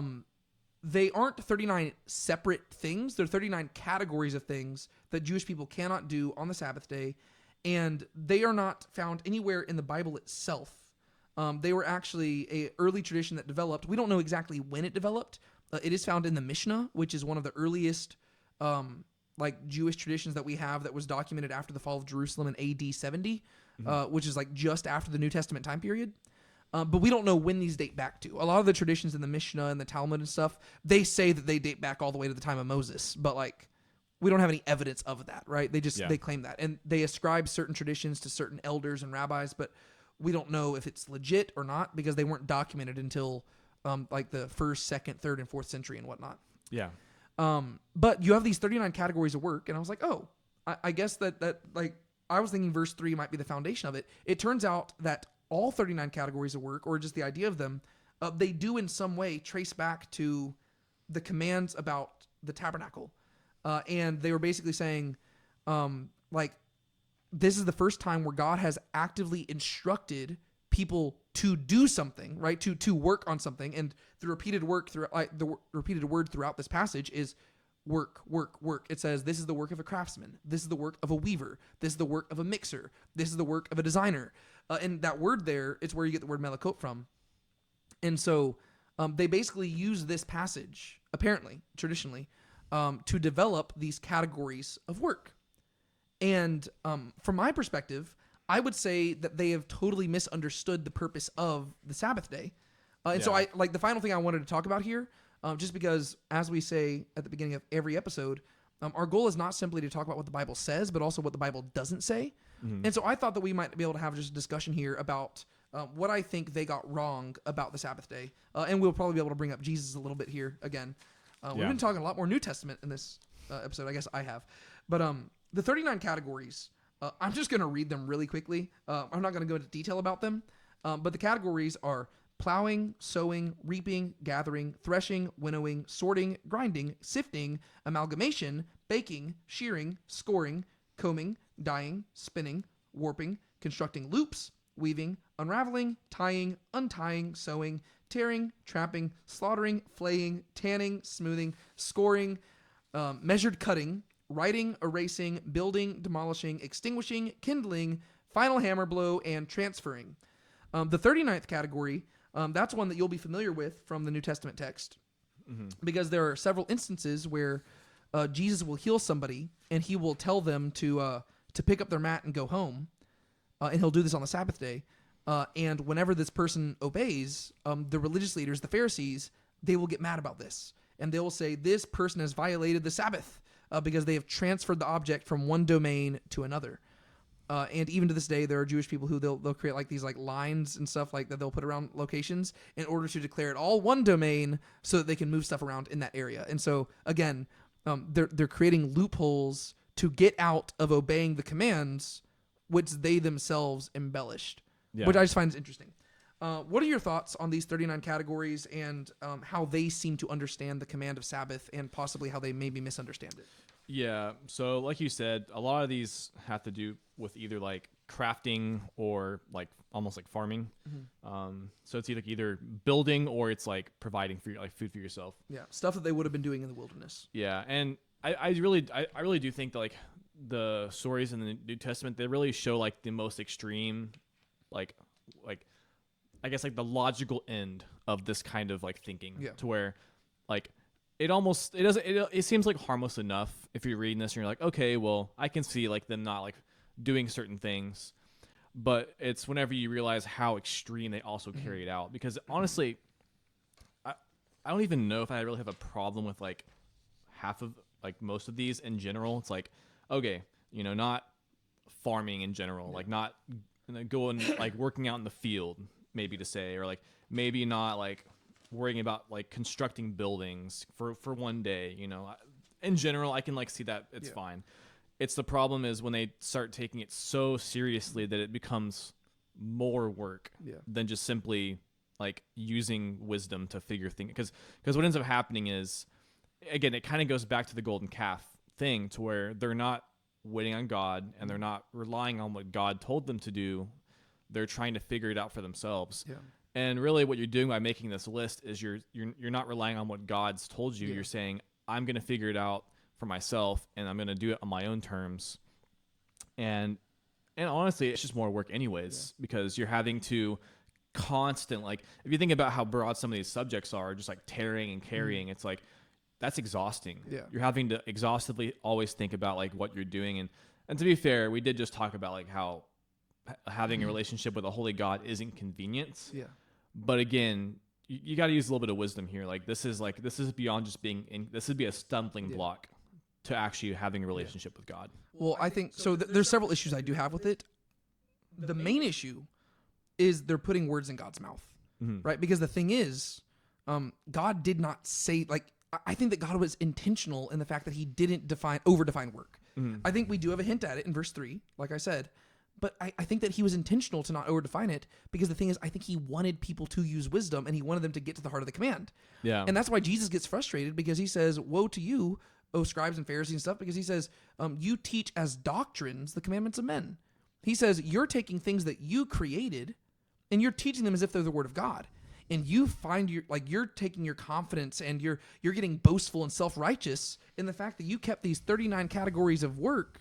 But the thing is, God didn't command those. And in other ways, you're violating the Sabbath. Because if you saw, your enemy suffering on the side of the road, you would just walk past them because you don't want to keep the Sabbath. Okay, well now you're you're missing the point. Right? And then they were getting so frustrated because Jesus would heal a man with a withered hand, and they say, you just broke the Sabbath. And he says, I just offered this man rest, but it required him to do work. Yeah. And so they were really smug because they were keeping their made up like categories, but they were violating the actual command itself. Yeah. And so it's like that's why he says that they were straining gnats and swallowing camels, because they were getting really focused on like the really small things. But then they were like just overlooking the really big things. He says, okay, well, you can summarize the whole scriptures and all the commands with love God and love your neighbor. And you're so focused on making yourself look good that you don't love God or neighbor. Yeah. And so it's like, congratulations, you played yourself. And so that's where I get really frustrated. And whenever you make a thing like this, you're right. A lot of these things, they're reasonable, right? Whenever God says, don't work on the Sabbath, yeah, I imagine a lot of these things is what he has in mind. But the issue is there are exceptions to the rules, right? Because there are times where you might be in a place where you need to do this, and God understands that. And there's also times where, keep in mind, that there's other categories of things that you should not be doing on the Sabbath that aren't even included here. Yeah. Right? To where you're basically creating a list, and as long as people, as long as they follow your list, they feel good. But it's like, well, no, that's, that's where there's I think... like humans, we love being part of groups, right? And we love forming denominations and stuff like that. But that is like a temptation that we see within denominations and everything, where people think, oh, as long as I follow this group's stuff, I'm good. It's like, well, no, the whole thing is we need to get to the heart of what God is saying, and we need to get to the heart of Scripture. Yeah. And all because you follow these 39 categories does not mean that you're keeping the Sabbath. It could mean that you're keeping the Sabbath. It could mean you're violating the Sabbath. Honestly, this is just a random list. Right? There's plenty of things that you could do that you shouldn't be doing, and things that you shouldn't do that you are doing. It's just it's helpful. But the issue is, whenever they created this list, they were the Mishnah and the claims of the Talmud and stuff is that they're teaching authoritative teachings that some of them date back to Moses. And so they're putting them on the level of God. And Jesus says, no, those are the teachings of man, right? God did not define what work is. And they were actually violating it. And so that's where I get more frustrated, because if you go to Israel, even to this day, which I still want to take you to Israel so badly, I think we would have a fun time. It'd be great. But if you go there to this day, you still see these 39 melachot playing out to an even greater extreme, to where, if you're in a hotel on the Sabbath day or in an apartment building, you cannot press an elevator button, because that is kindling a fire, right? Because it's a spark of electricity. And therefore... if you're wanting to go up to the 7th floor of a building, you can't walk the steps because that's too much work. And so what you have to do is you have to wait, and that elevator will stop at every single floor. And the thing is, the elevators are really small, so you might have to wait in line. And so you could have spent 5 hours with your family, but instead now you have 30 minutes because you waited all this time for an elevator. Right? And there's little things like that to where it actually turns the Sabbath day from being a day of rest and a day of trusting in God into a day of just trusting in yourself and striving for God. Yeah. And that misses the whole point of the Sabbath. Well, like the golden calf thing, like you said, there technically we're doing less work, but it was restlessness. Yeah. And that kind of does turn it into being restlessness. What was I going to say? Yeah, I mean, the whole thing, it's it's almost ironic because the whole thing with Sabbath is trusting in God, whereas this is literally turning the Sabbath into like it's flipping it on its head because you're breaking the Sabbath to follow the Sabbath. You're relying on something other than God to follow God. And again, this just kind of goes like it's just kind of goes back on itself. I think that the stories in the New Testament with Jesus and like healing, it's almost like satire. Like it's almost like a satirically just like exposing the logical end of this kind of this kind of thing. Yeah, because you read it and you think, oh, that's laughable. Nobody would ever do that. But the thing is that's how people work. Like even nowadays, just look at whether you're looking at politics or religion, people go to extremes. And you might say, oh, we'll never go to that extreme. And 5 years later, people are at that extreme. Yeah. Right. And so you might look at those categories and be like, oh, this won't harm anybody. Yeah. Well, all of a sudden, you've got like a group of people who are literally looking God in the flesh and yelling at him for healing somebody. And they're saying, how dare you? It's like, yeah, that's the problem that like creating a list like that and following it like strictly creates. It's like you go to like Proverbs. The whole thing about Proverbs is about wisdom. It's where you have like answer a fool, don't answer a fool, and you're like, well, those are contradictory. Well, they're not contradictory. They just are telling you like you have to think and you have to use discernment. And I guess the part of the point Jesus makes is like, okay, well, if you're so adamant on following these commands like to the absolute T, well, technically what I'm doing is breaking the Sabbath, right? And it's like, well, if you just like take a step back and think, you're like, okay, well, it's not a bad thing he's doing. He's healing someone, or someone's like they're getting bread to eat. Like, but technically, if you follow that to a T, it's breaking those rules anyways. And so it's kind of it's exposing the lack of wisdom being used, and it's relying on these like hard, fast rules. And that just isn't what God intended, because God wanted them to move past that. He wanted them to move past hard, fast rules. Even if he began with that early on, the intention was always to move past that. It's like they're trying to hold them back and stay in adolescence in a way. Yeah. Well, it's every like relationships aren't built like solid relationships are never built on just hard, fast rules. They're always built on wisdom, right? To go back to the stupid analogy of me being a rich person married to a woman cheating on me with a mannequin, right? Let's say I got home from my business trip and I said no cheating. And she's like, well, technically speaking, you said no cheating on you with another man. This is a mannequin. Like, I'd be like, okay, I hear what you're saying. Does not make me feel better.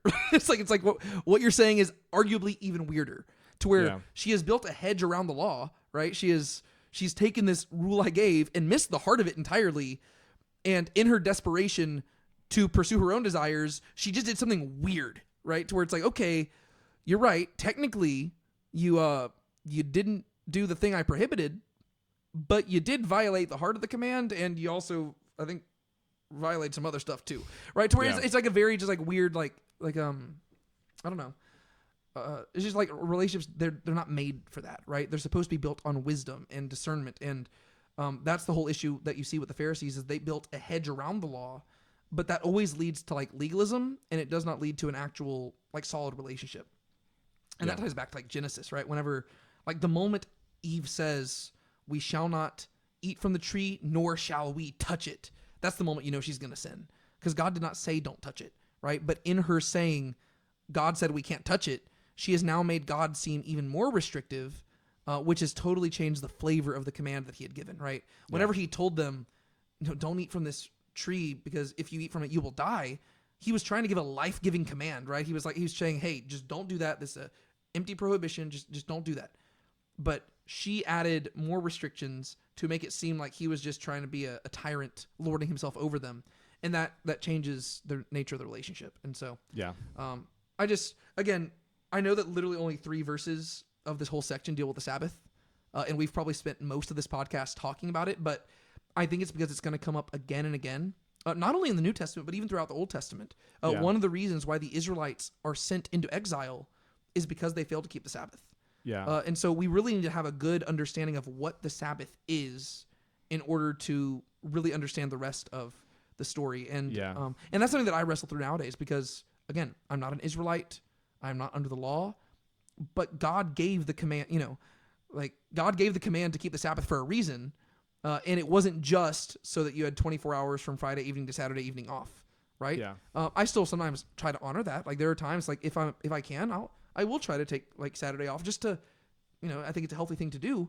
Yeah. But I think that there is a purpose behind the command, and we need to get to the heart of it so that we can apply it in our lives, even if we're not Israelites under the Torah. Yeah. So even in the prophets, I'm trying to think if it was Isaiah, but we've seen it in pretty much all the prophets. Like there's been, it's been like as extreme as God saying like, if the people kept my Sabbath, the Messiah will show up. Like the moment they keep the Sabbath, the Messiah will show up. I think Or it's Jeremiah. It's Jeremiah. Because Jeremiah is the one who really harps on the Sabbath. Yeah, to where it's like that's where the Jewish people took that as like if we keep the Sabbath for like 1 week, the Messiah will show up, and of course they took that the wrong way again. Yeah. But like my point being like the view is so high of it. Yeah. Where like, and I think in pretty much every prophet, God will say something along the lines of like, basically like he identifies like his true people with like the ones who keep the Sabbath, and it's like the fact that it pops up so much again.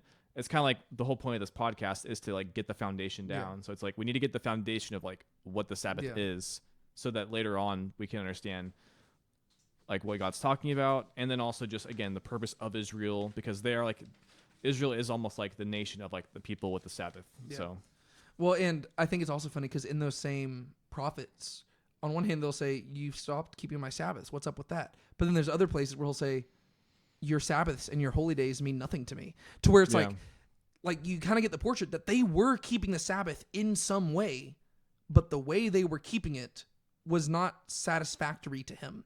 Mm-hmm. And I can guarantee you that's where they came up with these 39 melachot, right? Because especially after they came back from exile, they're like, we really want to serve God. And so you have these hundreds of years where God goes silent and they're going through like different foreign oppressors and stuff, and they're yearning for the Messiah. They read Jeremiah, and Jeremiah says, hey, if you keep the Sabbath, I will bring the Messiah. And they totally misunderstand it. And they think, oh, God depends on us, right? Like he cannot send the Messiah until we keep the Sabbath. And so you literally have teachings in the Mishnah and the Talmud and stuff, which say, yeah, there were some rabbis who said, if we kept the Sabbath for 1 week, the Messiah would show up. To where, again, it misses the whole point, because it makes it to where it's not man depending on God, it's God depending on man. And so I just think it's, that's why we need to wrestle through the whole idea of the Sabbath, because the Jewish people seem to misunderstand it so much. And if they misunderstood it, Christians definitely do, because most Christians think the Sabbath is Sunday. Because they're like, well, we go to church on Sunday and Chick-fil-A is closed on Sundays, so I think the Sabbath is Sunday, right? It's like, well, no. The reason we go to church on Sunday is because that's the day that Jesus resurrected. And since most of the early church was Jewish, they would meet with their fellow Jews on the Sabbath day, and then they would go with their fellow Christians on Sundays, and that's just kind of what we just started doing. There's nothing special about Sunday. But yeah, so if Jewish people misunderstood the Sabbath, we definitely misunderstand it nowadays, and so that's why we need to spend so much time clarifying it, just because, I don't know. I enjoy talking about it, because I think it's a very practical command, but it's only once you get to like the heart of it that you can really begin to see how practical it is in your life. Yeah. And I think it's like, it ties into like Hebrews and stuff when it says that we've entered the Sabbath rest of God. I think it's very similar to just the general idea of the gospel being like by grace through faith. It's the idea of trusting in God in every component of your life. Yeah. But looking at my notes here, I really don't have anything else to talk about. And this episode was a lot longer than I did expect it to be. The only other thing I was just going to say, I guess, for final thoughts is if you were just comparing chapters 25 through 31 to chapters 35 to 38, is there anything you noticed like by comparison or contrast that really stuck out to you? Or I know that we talked about at the beginning that the order of the details is different, but is there anything that really stood out to you? Not really. I mean, there's the obvious differences like that, and then there's a lot more mention of the craftsmen and this whole like using wisdom and all that stuff. And then there's that cool detail in the beginning of chapter 36 where they actually say they have too much stuff, and so they actually like stop having them contribute stuff for the construction, which I think is kind of cool. Yeah, I think that's cool. Like I was trying to figure out what to do with that information, just because on one hand you're like, wow, these people really gave a lot. Like they really went above and beyond. But at the same time, you're like, well, a few chapters ago they also did give a lot of their necklaces and everything to for the construction of the golden calf. But then at the end of that story, it says that they took off all their jewelry and didn't wear it anymore. To where I'm trying to figure out, like, because a lot of times I see people say, oh, well, this is like, look how gracious they were in giving all of their stuff up for the tabernacle. But I'm like, well, didn't the text already say that they didn't need this stuff anymore? Like, I don't know. Like, I might have just been approaching it from too cynical a perspective, because I think it is Yeah. emphasizing they gave so much, Yeah. but the previous section does make it clear they also contributed a lot of the stuff for the golden calf, and then they stopped wearing their fine ornaments going forward. So Yeah. a lot of the stuff that they're donating, they technically don't need anymore. But the text does seem to present it in a more positive manner. Yeah. So, that's why I'm saying I don't really know what to do with that. Yeah. I don't know if I have much else. Yeah. I guess one thing that I think is just cool is that you do see this transition from, since it's instructions to construction, it goes from saying Yahweh said, "You shall make," to where now it says they made. And again, that's where I think you get that recurring idea of like, you should just be like pumping your fist saying, yeah, they're doing it. Yeah. To where it's like God instructed and Israel obeyed. Yeah. There are very few instances in the Bible where we can actually say that. And we're going to see that even more next week, because next week we only have really the final 2.5 chapters of Exodus to cover. And one of the repeated phrases you're going to see again and again is they did all which Yahweh had commanded through Moses. All which Yahweh had commanded through Moses. All which Yahweh had commanded through Moses. It's going to be again and again. And that's the language that calls back to Noah building the ark.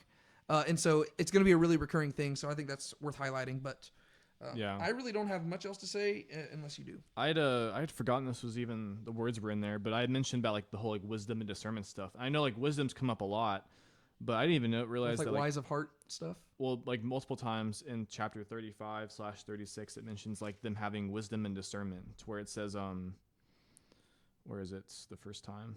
Verse 35, or 31. He has filled them with the Spirit of God in wisdom, in discernment, and in knowledge, and in all craftsmanship to devise designs. And then later down it says, now Bezalel and Aholiab and every wise person at heart, to whom Yahweh has given wisdom and discernment to know how to do all the work of the service of constructing the sanctuary, shall do in accordance with all that he has commanded. And just this whole thing of, he like waited to do this until after this whole thing happened. And so like after they realized that they needed his wisdom, then he gave it to them. And again, it's just the whole thing, the kind of like the thing that every man has to kind of like know their weakness before they're given the strength by God. Like he's not going to give it to someone who doesn't like come to him before him like humbly. And then you have like, you know, Peter talking about like the trials that are meant to like benefit you, to where it's like Peter had to know his weakness before, like he thought he was strong, but he had to know his weakness before he really matured. And so he was calling trials and tribulations a blessing. And so really the golden calf incident was not a high moment for Israel, but it was also a blessing, because Israel had to know they had to know how low they were and be brought humbly. They had to be brought down low to be brought back up high. And that's something that we've been reading about in Ezekiel too, where God says he's going to bring the high low and the low high. That's something that we always have to realize, that the Bible has a very inverted worldview, right? Yeah. The things that we typically view as blessings are not blessings in the eyes of God. Like, you know, we'll say, oh yeah, God blessed me with a job promotion.